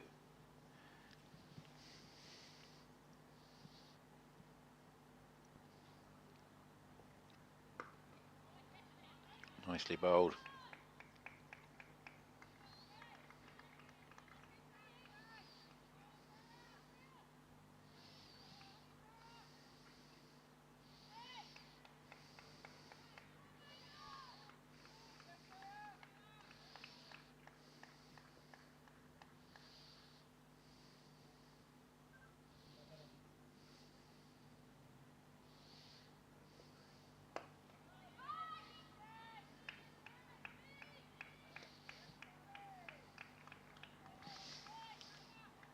Good comeback from Davis after 4 from the first ball.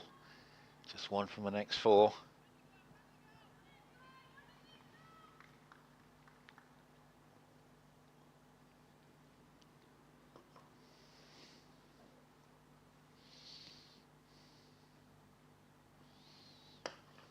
That's a good shot. That'll be 4, no problem at all. Davis will be a bit annoyed because it was a pretty good over, but 2 boundaries from it. It's just given the Sunrisers a little bit of momentum. 15 for 2, 157 to win at just over 9s and 8 wickets in hand. They clearly need a partnership. And there's plenty of experience around. Not least, of course, Matty Villiers. 17 international T20s.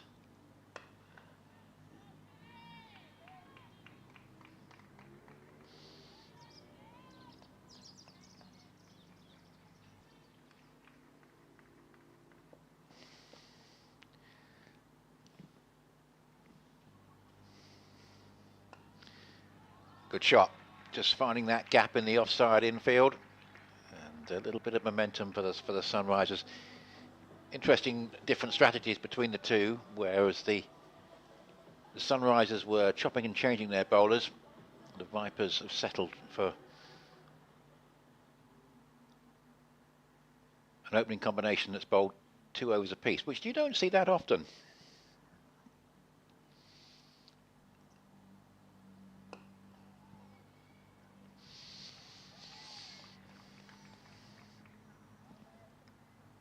Joe Gardner, who has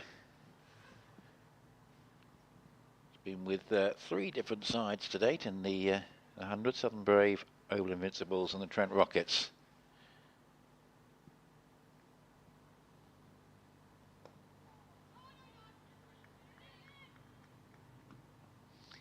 Did get 30 in that defeat against the Central Sparks at Worcester. There not been much cricket in Worcester so far this season, though the county are actually playing, I think, in this round. They've got a game against Notts, which actually is going ahead at New Road.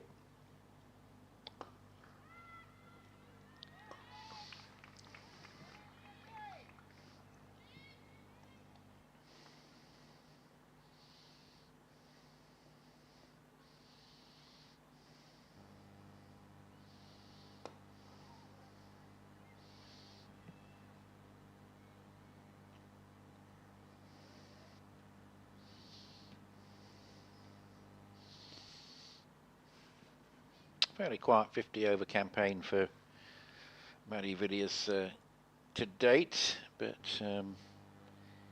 she got just the 1 run in that game. So due an innings, 1 run in the game against Central Sparks. Say some lowish scores in the 50 over ones that preceded it. So she's due a score, because she hasn't got past 21 this season. A lot better player than that. Another good over from Smith there. It's going to be a wide, as Georgia Adams starts not in the way she would have wanted.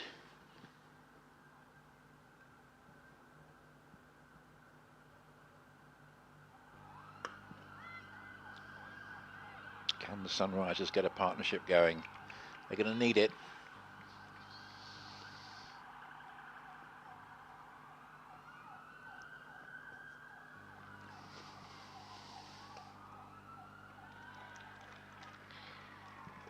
Tantalisingly away from the fielder. That's a useful boundary.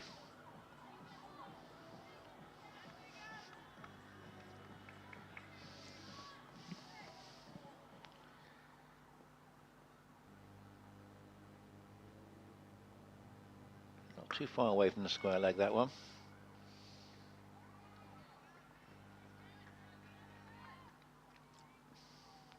Floodlights starting to take effect here at the county ground at 8:15.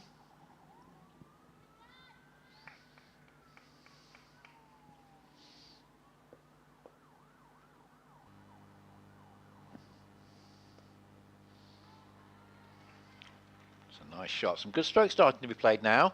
That is just going to go over the rope. It's the second boundary in the over. A little bit of a fight back here coming from the Sunrisers after those 2 early wickets, but they do need a substantial partnership. You feel that this combination or one of the next 2 are going to have to replicate in some way what Kemp and Elwes did. Maybe in one partnership or several bite-sized chunk partnerships, but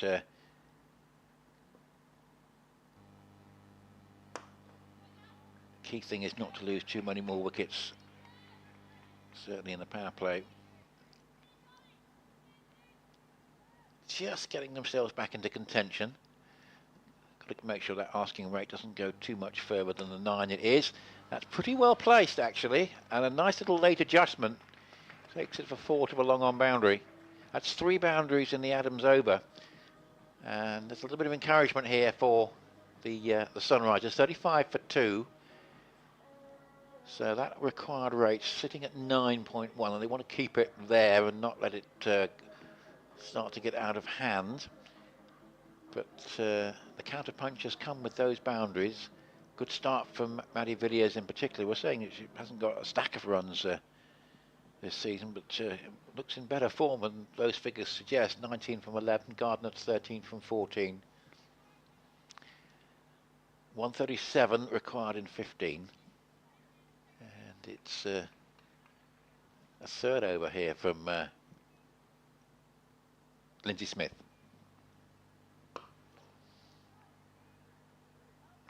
It's well done, because there was a long on back looking for the one that was hit too firmly, but she just held the shot back, made sure that it would be a comfortable single. Would have certainly brought a mid-on into play as a potential catch, and interestingly, long on comes up to mid-on now with Villiers on strike.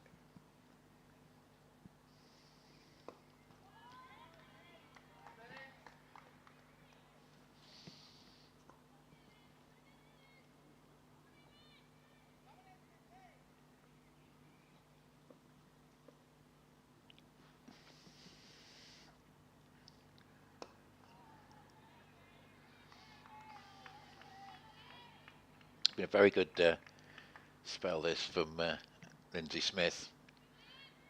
Just the 10 runs conceded.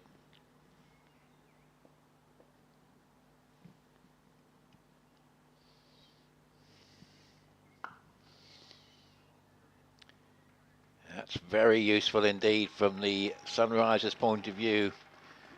She's given nothing away at all, Smith, and she suddenly tries to bowl a flatter one, and it sort of bounces halfway down. And it was just a question there for Villiers of making sure that she didn't hold out to the deep mid wicket, and she found the gap, and she's got a very valuable maximum.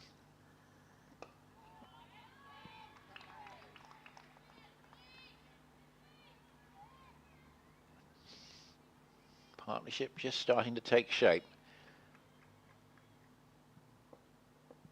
Slightly strange aberration that from Smith, who been bowling so well. It's in the flatter one. These flatter ones aren't particularly working for her. Another 4. I think that she's trying to bowl a quicker ball, but it's just landing a little bit too short and giving the batter too much time and room. And it might be that something she'll cut out of her repertoire, because she's been looking very difficult to score off, other than with those deliveries. 46 for 2 from 6. The asking rate is 9, so it's actually just come down a little bit. And it's not back in the balance yet, I would say. The Vipers are still favourites, but just giving the Sunrisers a bit of a toehold. But this pair need to go on a while yet. Charlie Knott and Georgia Adams in conversation.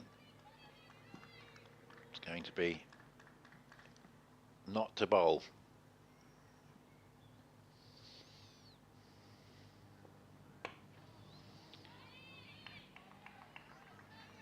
Plenty of spin on view, and it's been pretty successful as a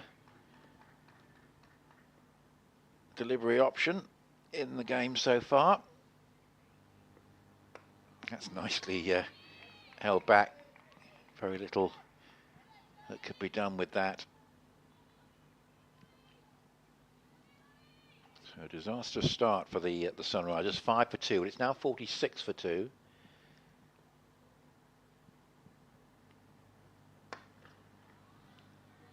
Safe. Long on will gather it.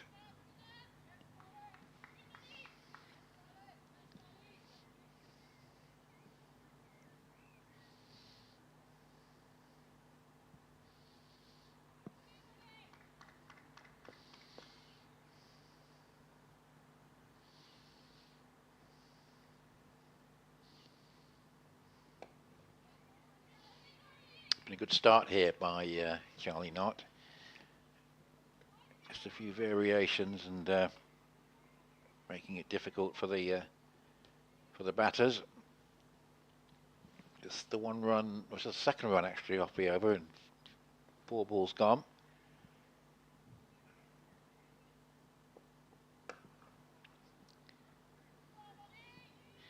Looking for the mistake, just slightly short of that one, but Gardner just made sure she didn't hit that too hard and hold out to deep mid wicket.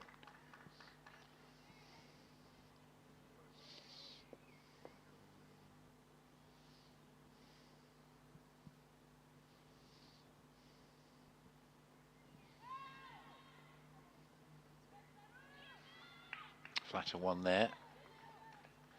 Pretty good over. 3 from it. Testing the batter with some interesting variations. 49 for 2. It's just sent the asking rate in the wrong direction from the Sunrisers' point of view. 9.5. Maddie Villiers, we thought might be important. The way she started, you've got a feeling that a big innings from Villiers here could be the difference. And clearly also from the point of view of the Vipers, a very big wicket to take. 30 from 18. It's been a fast start from her. Gardner playing the supporting role with 16 from 19.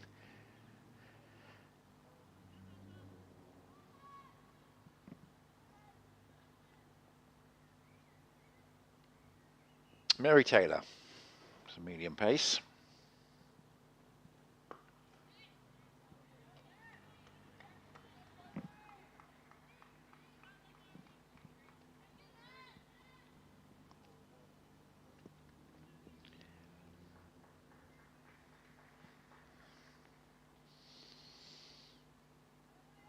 Replacing Lindsay Smith, who bowled those 3 pretty impressive overs for 20. So she's got 1 to go. Freya Davis also very impressive, 2 overs for 12.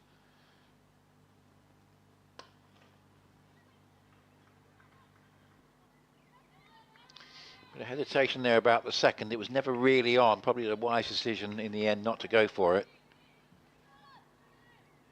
50 up for the Sunrisers in the 8th over.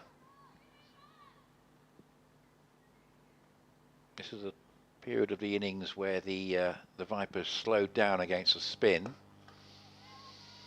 Certainly the Vipers made a better start and then were dragged back. A bit of the opposite here for the Sunrisers, a very poor start and trying to rebuild.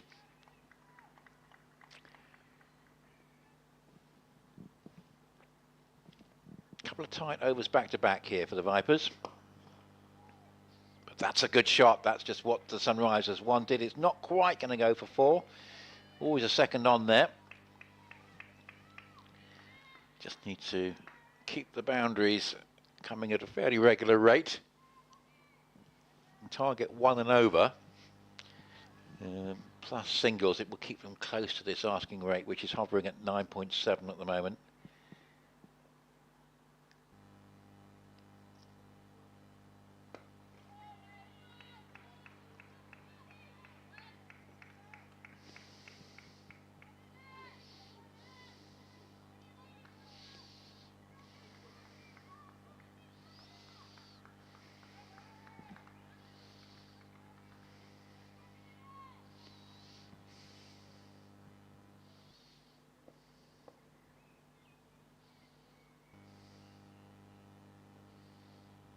Oh, through everybody. More buys. We've had a few in the game so far. That one defeating batter and keeper standing up. Bonus runs to bring up the 50 partnership. There were a few bonus runs in the Vipers innings as well, so that starts to even things out. It's got a feeling Maddie Villiers is so important here. 58 for 2.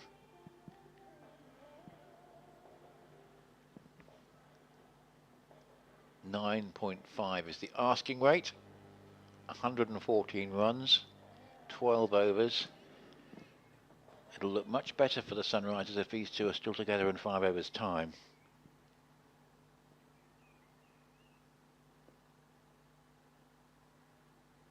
Charlie Knott. It's a very, very good bit of placement. Encouraging here for the Sunrisers. The bonus runs at the end of that last over, which basically stopped it being 2 very good overs back to back for the Vipers, and now the boundary off the first ball of this 9th over.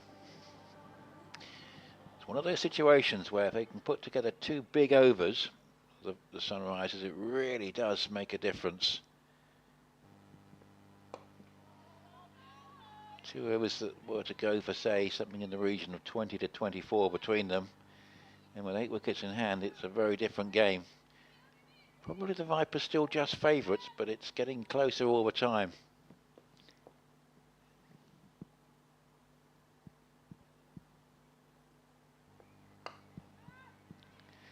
Little bit fortunate there, defeated in the flight, and a tight second run.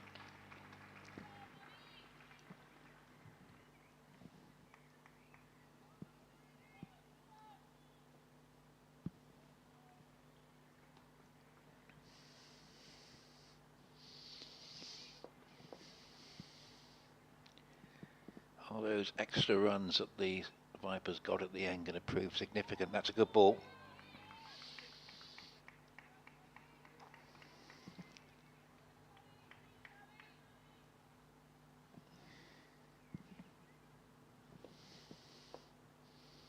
Not dragging it back after that boundary off the first ball. That's another good bit of bowling. Tight run.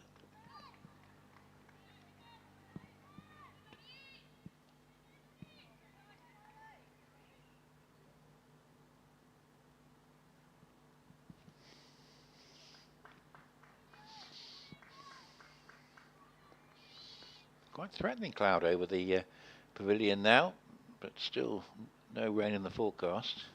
Not till much later anyway.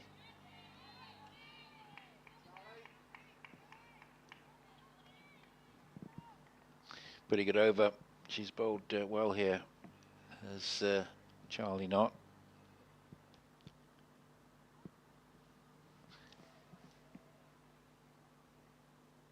2 overs for 11. And I think we're going to see Georgia Adams switched.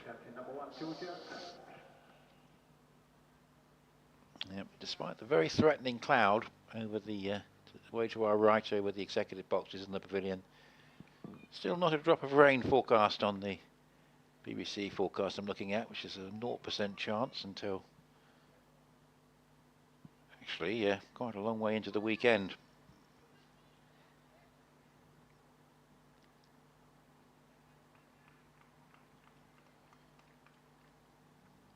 Bit of field switching.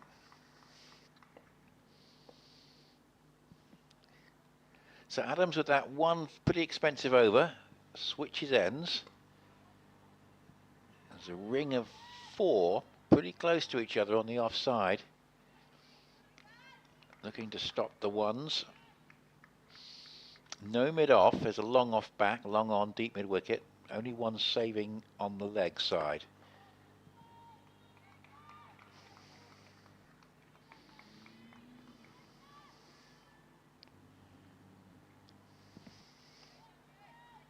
.105 to get. This is the 10th over.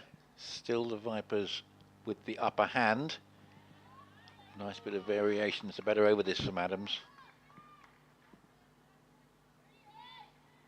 That one dropping at the feet of Gardner.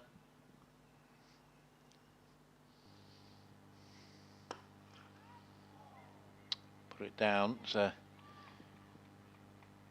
think it's got to her on the full that, but firmly struck.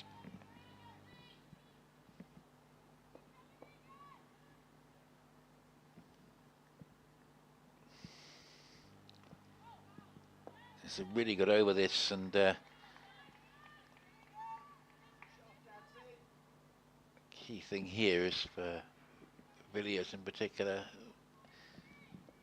playing the more aggressive role, not to become too frustrated. Good use of the feet just to rotate the strike.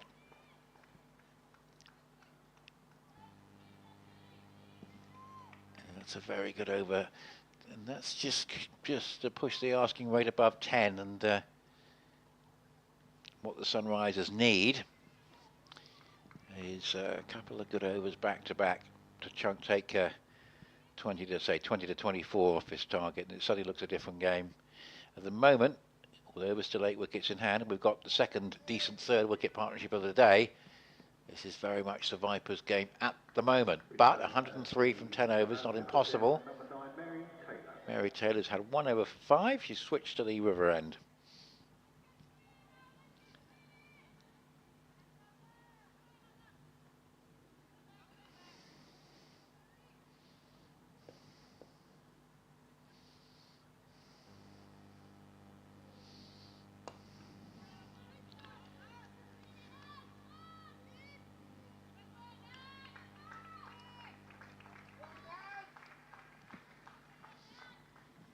probably fair to say that the Vipers have offered fewer scoring opportunities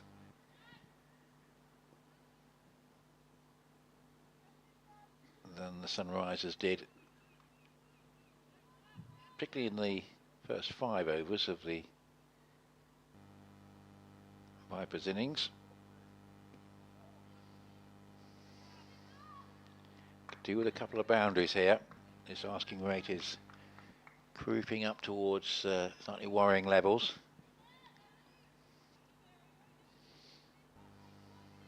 So nothing but a couple of good overs back to back wouldn't put right.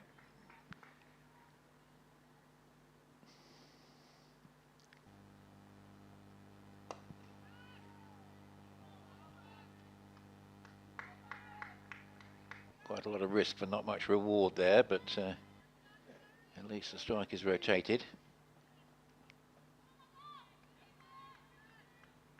Target down to an even 100.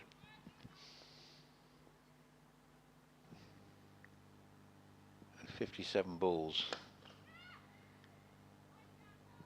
What the Vipers are doing here is stringing together a succession of pretty good overs, much as actually as the Sunrisers did.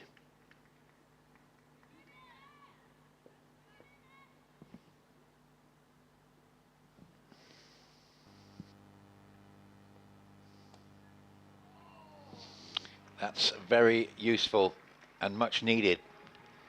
Not far away from the fielder, but far enough. Maddie Villiers absolutely critical in this situation. Probably goes so far to say that best part of 100 or even more than that, and is what the Sunrisers need now she's in. 42 from 30, it's been very good.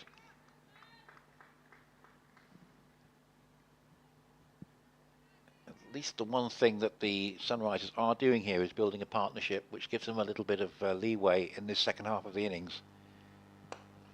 They did lose those first 2 wickets very quickly.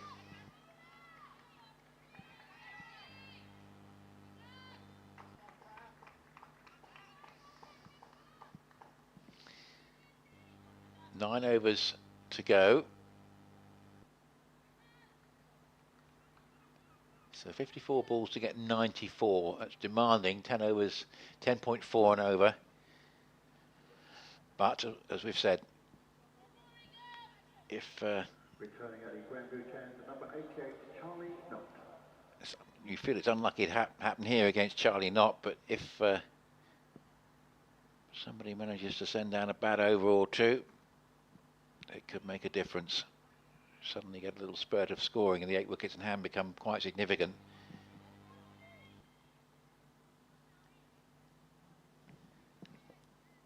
.94 to get. Charlie Knott, 2 impressive overs for 11, and that's produced a mistake, but I think they're going to get away with it. That could be might even be a big moment in the game, that, because it was Maddie Villiers. It was a good delivery. She got the shot totally wrong, but she was lucky because it fell into a gap.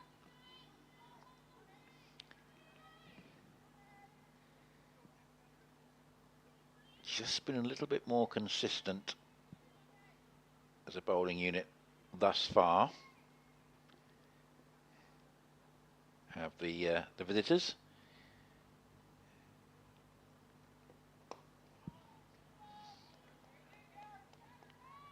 Sunrisers certainly need a boundary and over here.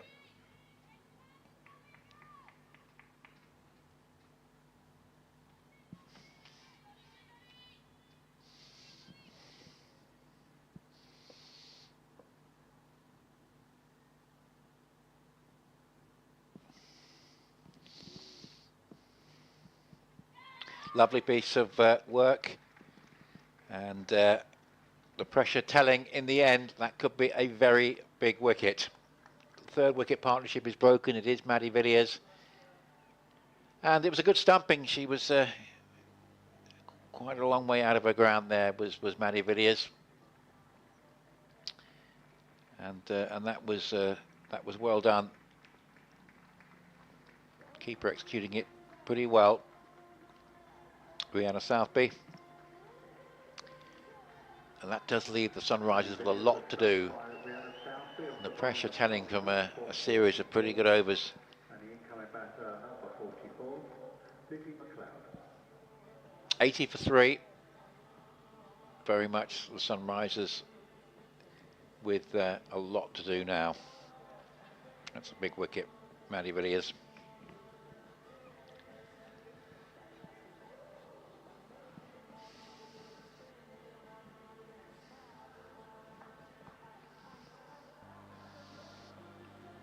Well, very well as Charlie not here. 2 overs and 3 balls, 1 for 13. 51 balls to get 92 with 7 wickets in hand. But those extra runs that the Vipers got just starting to look a bit telling at the moment.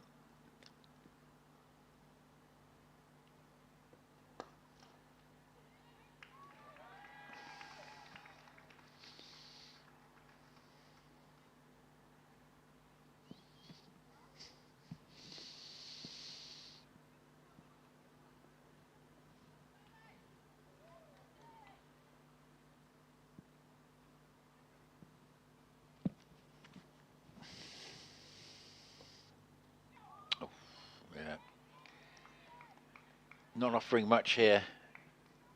Not very consistent. Villiers 39 from 31 with a 6 and 5 fours.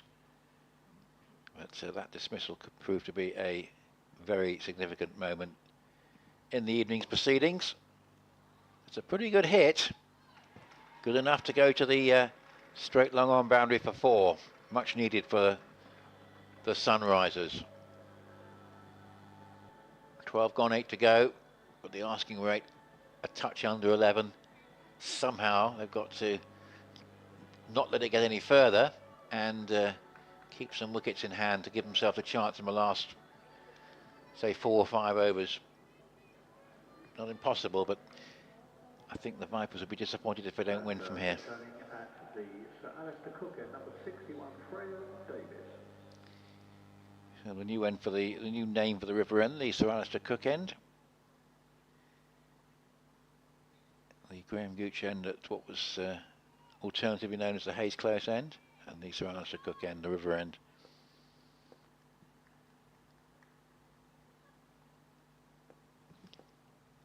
So Freya Davis, 2 overs, 1 for 12.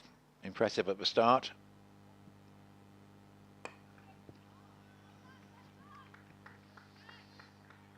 Into a twilight period now with the lights starting to take effect at 17 minutes to 9.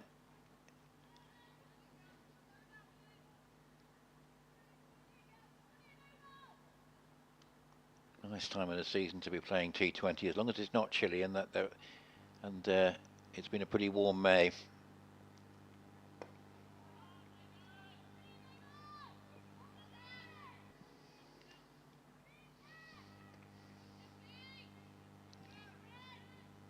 Just putting a squeeze on here, the Vipers.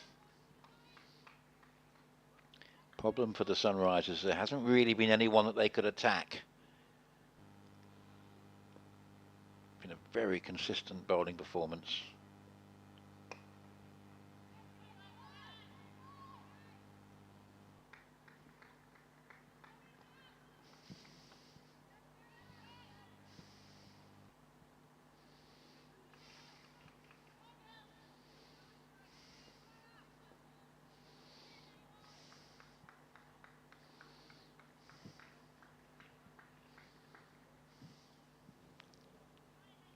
Davis has led the way, just singles coming in this over, and that's absolutely fine from the Vipers' point of view.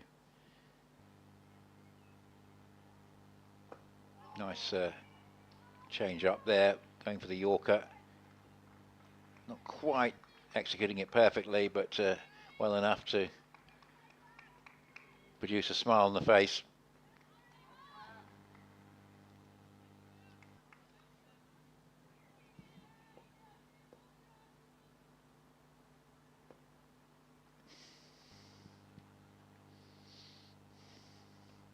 Into desperation now from the Sunrisers. This is another very good over, and it's relentless this from the Vipers in terms of its consistency and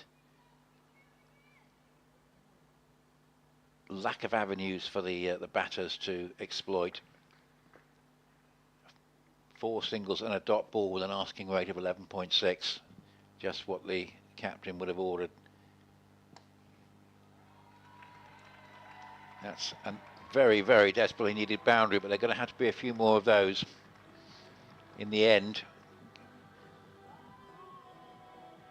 Nowhere near to meeting the asking rate, which can only go up, of course, and Julie does. See, at 11.3. Somehow there has to be a couple of very dramatic overs in the Sunrisers' favour. So far the bowlers have not suggested that they're going to provide the opportunities. It's an extraordinarily consistent bowling performance by the 5 bowlers that have been used so far. The figures are almost identical. A couple have bowled 2, some have bowled 3, but the runs given away almost identical. In fact, Davis and Smith have identical figures of 1 for 20 from 3 overs. And in both cases it sums up how well they bowled. Smith with her last over.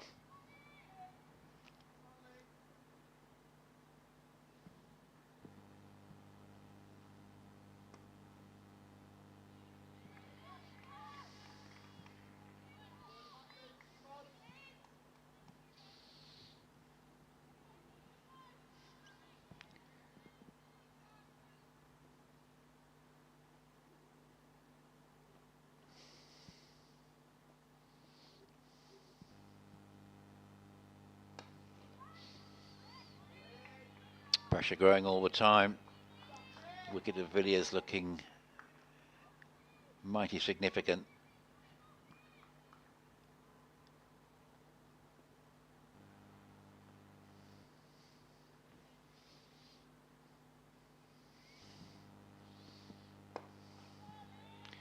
Gardner, you feel, was more in her element with the role she was playing alongside Villiers, but now, of course, she's got to take the lead. Just finding it a bit difficult at the moment against this relentlessly accurate attack. Over 8, asking rate over 12. No boundaries, and essentially that's not going to give the Sunrisers much of a chance. 2 from the first 5 balls. They got a boundary off the last ball of the last over.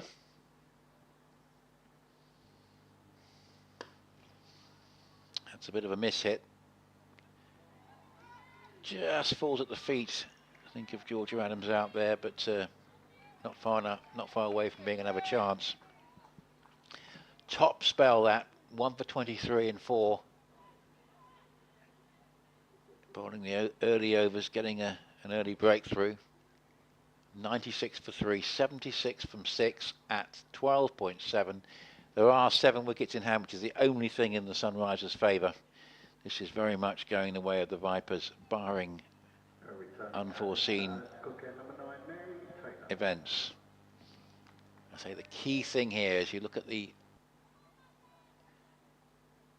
economy rates, and they're pretty uniform. There hasn't been anyone that the Sunrisers have really been able to get after. There was that one expensive over from Georgia Adams, and that's really on its own in relation to what we've seen from everybody else. She bought a pretty good follow-up over when she came back. That one over, I think there was 3 boundaries from it. You take that over out, and they've offered nothing. Been a very, very good bowling performance.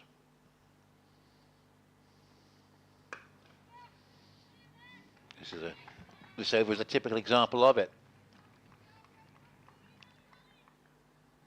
One thing about the format this year from the point of view of the Sunrisers, although it's never great losing your first 2 games in the competition, they've got some form from this season's 50 overs to fall back on, and they know that it's a long qualifying campaign where a lot of qualifying places are up for grabs, so you only have to sneak into the top 4 and you can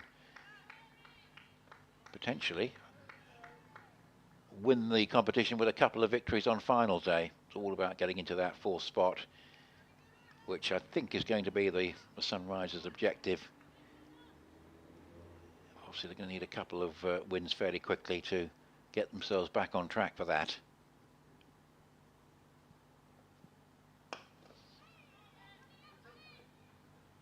Yeah, I think that's out. Is it? Very, very close. That direct hit looked to be potentially curtains for Gardner, but just about okay. It's interesting to see a replay of that because it was it looked like it was going to be a struggle for Gardner. Yeah, she just about obviously grounded her bat in time.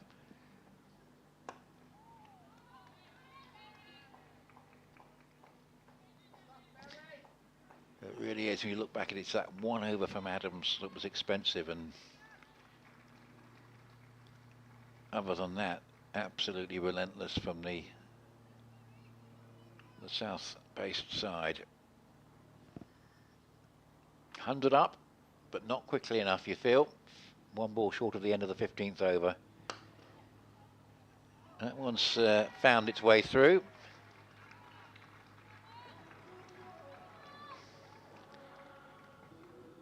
George Adams not quite being able to stop that one,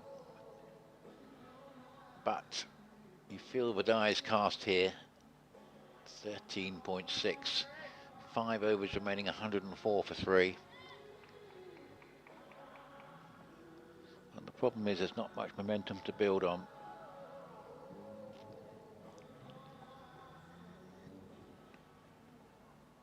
Games have been won with 7 wickets in hand in this situation.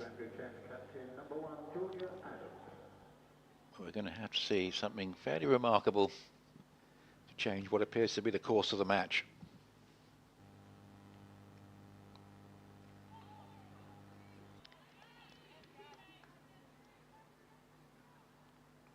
This has been a performance actually by the Vipers which is indicative of a side that's won the competition for the last couple of seasons. And you feel from the Sunrisers' point of view there are going to be some easier games to come ahead of them.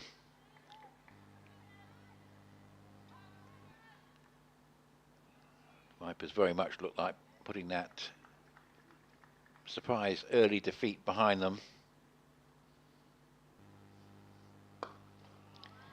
That's a good shot, mind you. That's a bit of encouragement. It's been a long time coming, and there need to be a few more of those, and very quickly, for Joe Gardner, who's hung in there for a runner ball 42. Suddenly gets above a runner ball with a very fine 6, which is still to be, the ball's still to be retrieved. And she's going to have to find a few more of those, and quickly. Would be remarkable if the Sunrisers can get up from here, but so the one thing they've got is they've got 7 wickets in hand, so they really can go for it and just see what happens. Gardner 48 from 44. The asking rate still under 14s, but another couple of those 6s and it might start to come down a bit.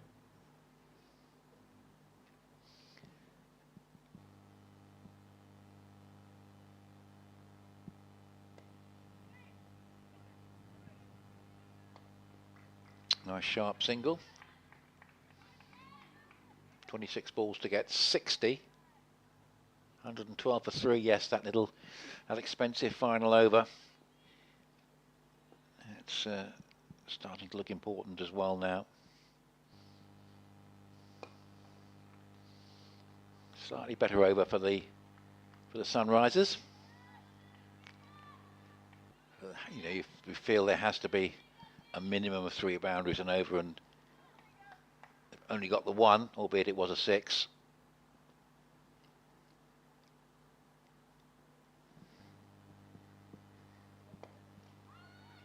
But an encouraging performance from Joe Gardner this. He'll deserve her 50 when she gets it. She's going to have to wait just a moment longer, because it's now going to be Lissy McLeod back on strike. Gardner trying to take the lead role, but it has been difficult against this very good bowling attack.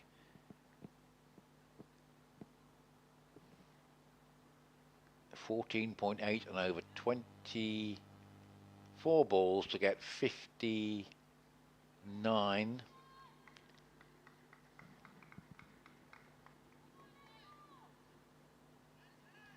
It's a dramatic twist still to come.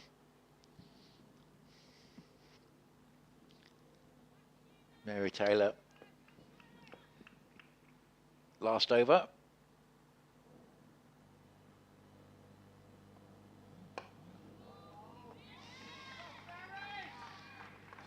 And a good start up in the block hole. Not much room for manoeuvre there.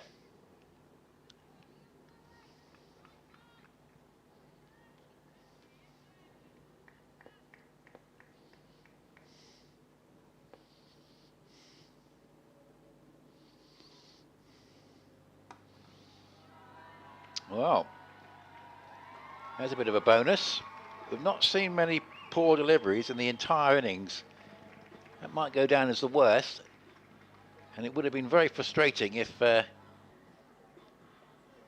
McLeod there had actually holed out to the fielder on the square leg boundary, but she just managed to clear her and gets a maximum. A couple more of those, and we might be in business for an interesting finish. Taylor will be pretty annoyed with herself, and that's completely against the run of how she's been bowling and how most of her colleagues have. Bit of a gift, but almost bought a wicket. That was a good comeback. Really good comeback. Not being afraid of executing her skills after being hit for 6.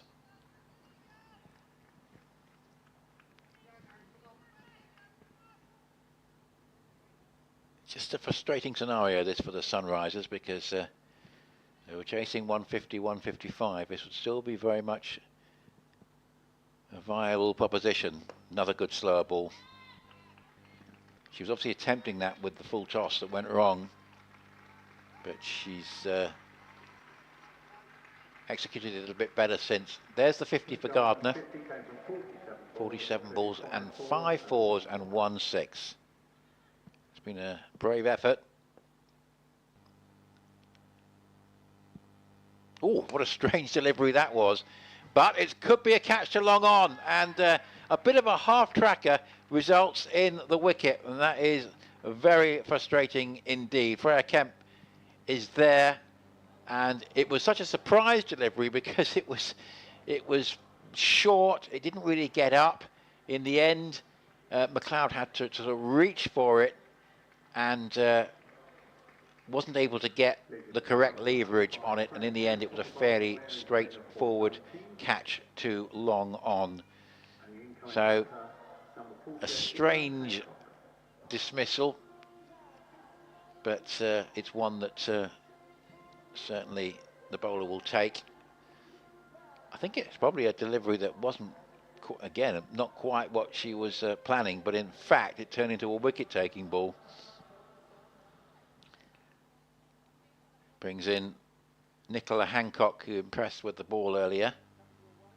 So dot 611 wicket, and that's fine from the point of view of the Vipers. 51 to get, 19 balls. What can Nicola Hancock do here? Well, she's given it some good leverage, but going to be a second catch in as many balls. Had to do that really, didn't have much time to play herself in. And in the end, paying the price of the match situation really. Kemp is finding herself in the right place. And another wicket for Taylor. Hancock was caught by Freya Kemp off the bowling of Mary Taylor, and the incoming batter, number 10, Eva Gray. And as so often happens in this situation with a seemingly impossible target and the batters having to throw the ball, throw it at everything, wickets start to fall. But from Taylor's point of view, she's going to have the frustration of not having a chance to take a hat-trick because she's taken wickets with the last couple of deliveries of her spell. and she has ended with 2 for 29 in 4 overs. Asking rate, run rate 7.3, and that's pretty much par for the course of what her colleagues have done. Part of a very good team bowling performance here by the Vipers. 121 for 5, 51 with 18 balls. Joe Gardner still fighting on valiantly. And that's a good start, certainly from the point of view of this over. This punchy cover drive. Eva Gray has joined Gardner. Surely Gardner has too much to do now. 47 from 17.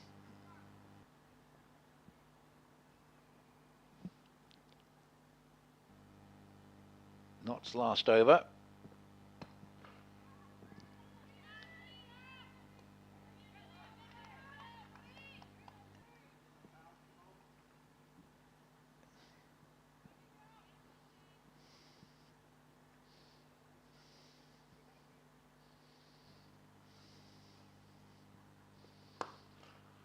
It's a good shot.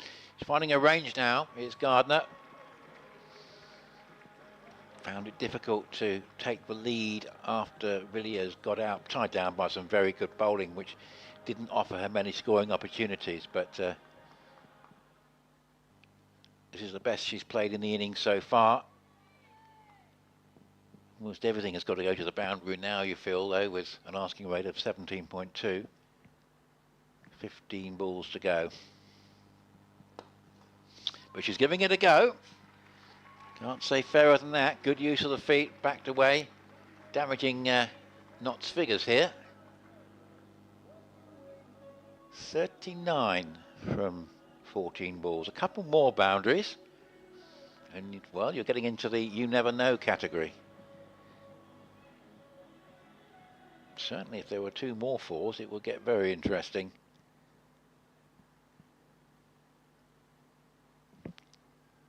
.39 from 14. 3 boundaries in the over for Gardner, who's suddenly gone to 62 from 51. It's been a good effort from her.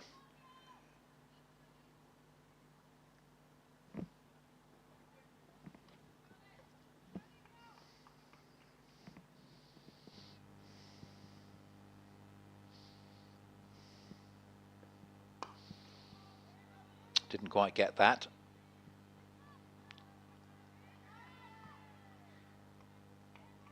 It will give Gray 1 ball to face, and then Gardner will be back on strike, but that expensive final over in the Vipers innings certainly looking quite significant now. They've not been that far away here, the Sunrisers, but the Vipers have kept them at bay with a very disciplined bowling performance. Here's a typical example of it. Beating the attempted lap shot, and just when there was a little hint of light for the Sunrisers, Knott closes out with just 1 run from her last 2 deliveries. She finishes with 1 for 31 in 4. Again, very much a par for the course performance, just conceding 7.8. And we're left with 12 deliveries, 38 runs, and something close to a miracle required. Number 61, Freya Davis. Davis, who's been very good. 3 overs, 1 for 20.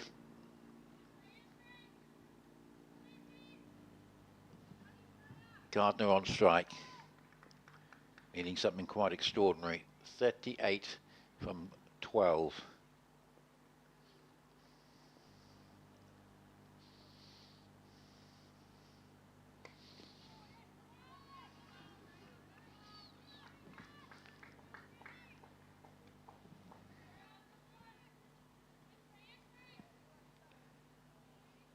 Davis can effectively close the game out here with an over that goes for no more than 10.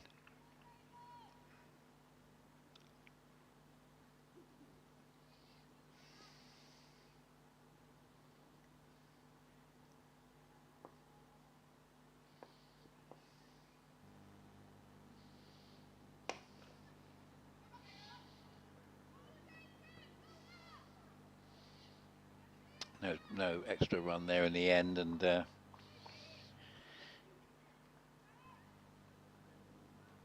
has to say that the Vipers have been fairly irresistible this evening. They have looked like the double champions of the competition that they are.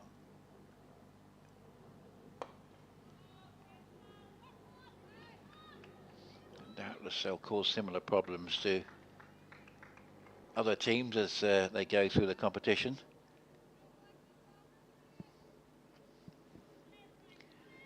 This game is surely won now, 35 from 9 balls.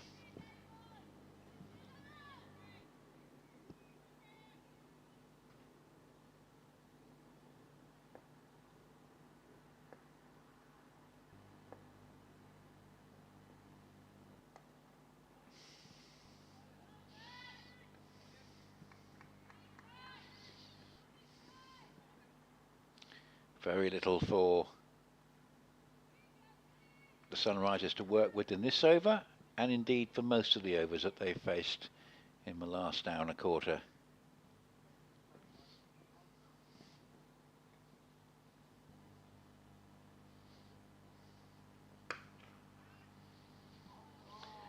Drop catch, but it doesn't matter.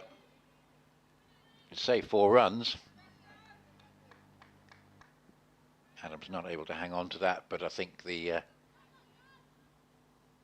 importance of that is fairly minimal now. 33 required from 7 balls. A single off each ball, which is absolutely fine from the Vipers' point of view.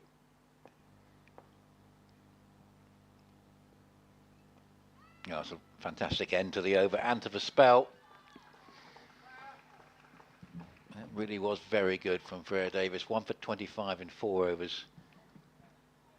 Quite possibly the pick of the Vipers' attack, but the key thing has been the sheer consistency of their performance, offering the Sunrisers so little in this run chase. They defended their 171 for 2 very well indeed. And as we suspected, the dismissal of Maddie Villiers, who made such a very good start, 44 from 33 balls, has given the Sunrisers very little chance of recovery.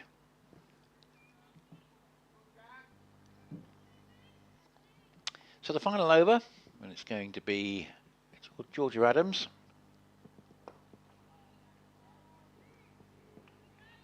And that means that still 33 are required from 5 balls, so it leaves us in needing snooker's territory.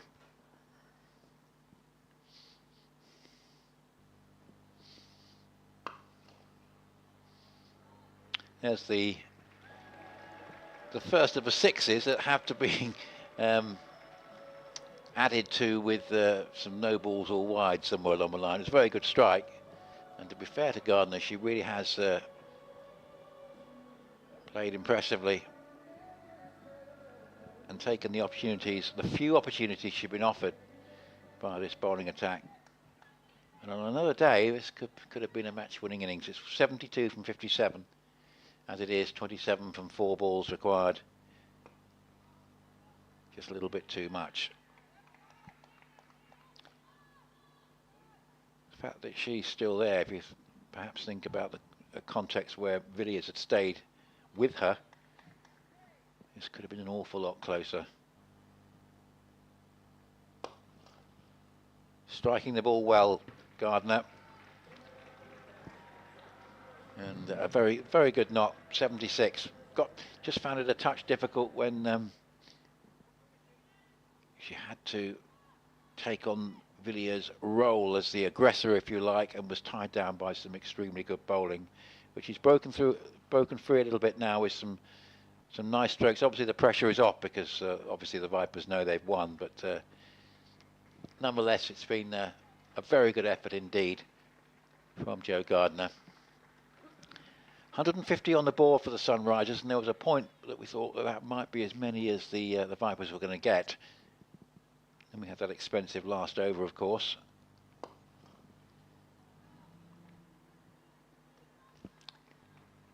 But this in the end is a story of an unbroken third wicket partnership of 110, which has been followed by a very disciplined bowling performance. 171 for 2, the Vipers, 152 for 5, the Sunrisers. The difference 19 runs. Truth be told, that certainly from the moment that Villiers got out, it was again, it was always going one way. But when you only lose 2 wickets in your innings, you're pretty annoyed with yourself if you go on to lose the game. And the Sunrisers in the end did come out as losers and the Vipers as winners after Georgia Elvis 73 from 57 and Freya Kemp 55 from 35 had put on an unbroken 110 for the third wicket. It was a wicket each for Matty Villiers, who's had a pretty good all-round game, and Nicola Hancock, who bowled well but had that expensive final over. And the reply dominated by Joe Gardner there from the start, 79 from 61 balls with 2 sixes and 9 fours. There was a very promising partnership of 75 with Matty Villiers, who made 44 from 33, but when that was broken, the die was very firmly cast. And in addition to that 110-run partnership, there was an extremely disciplined bowling performance by the Vipers that was admirable in its consistency. Freya Davis and Lindsay Smith probably the 2 picks, but not much to choose between the 2. Davis 1 for 25, Smith 1 for 23. Georgia Adams finished with number 39, but take into account that obviously the pressure was off in the last over, and also she had that one expensive over early on, which was a moment of potential opportunity for Sunrisers, but the rest of the bowling was so consistent they couldn't exploit it. Charlie Knott, very good, 1 for 31 in 4, and Mary Taylor 2 for 29 in 4.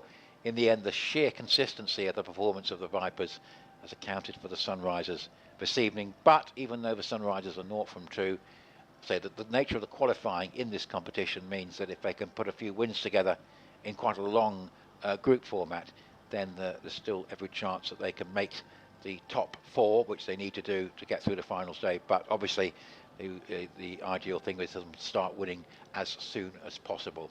Well, thanks very much indeed for your company this evening. Hope you've enjoyed it. And from myself, Nick Leadhill, thanks for being with us and enjoy the rest of your evening.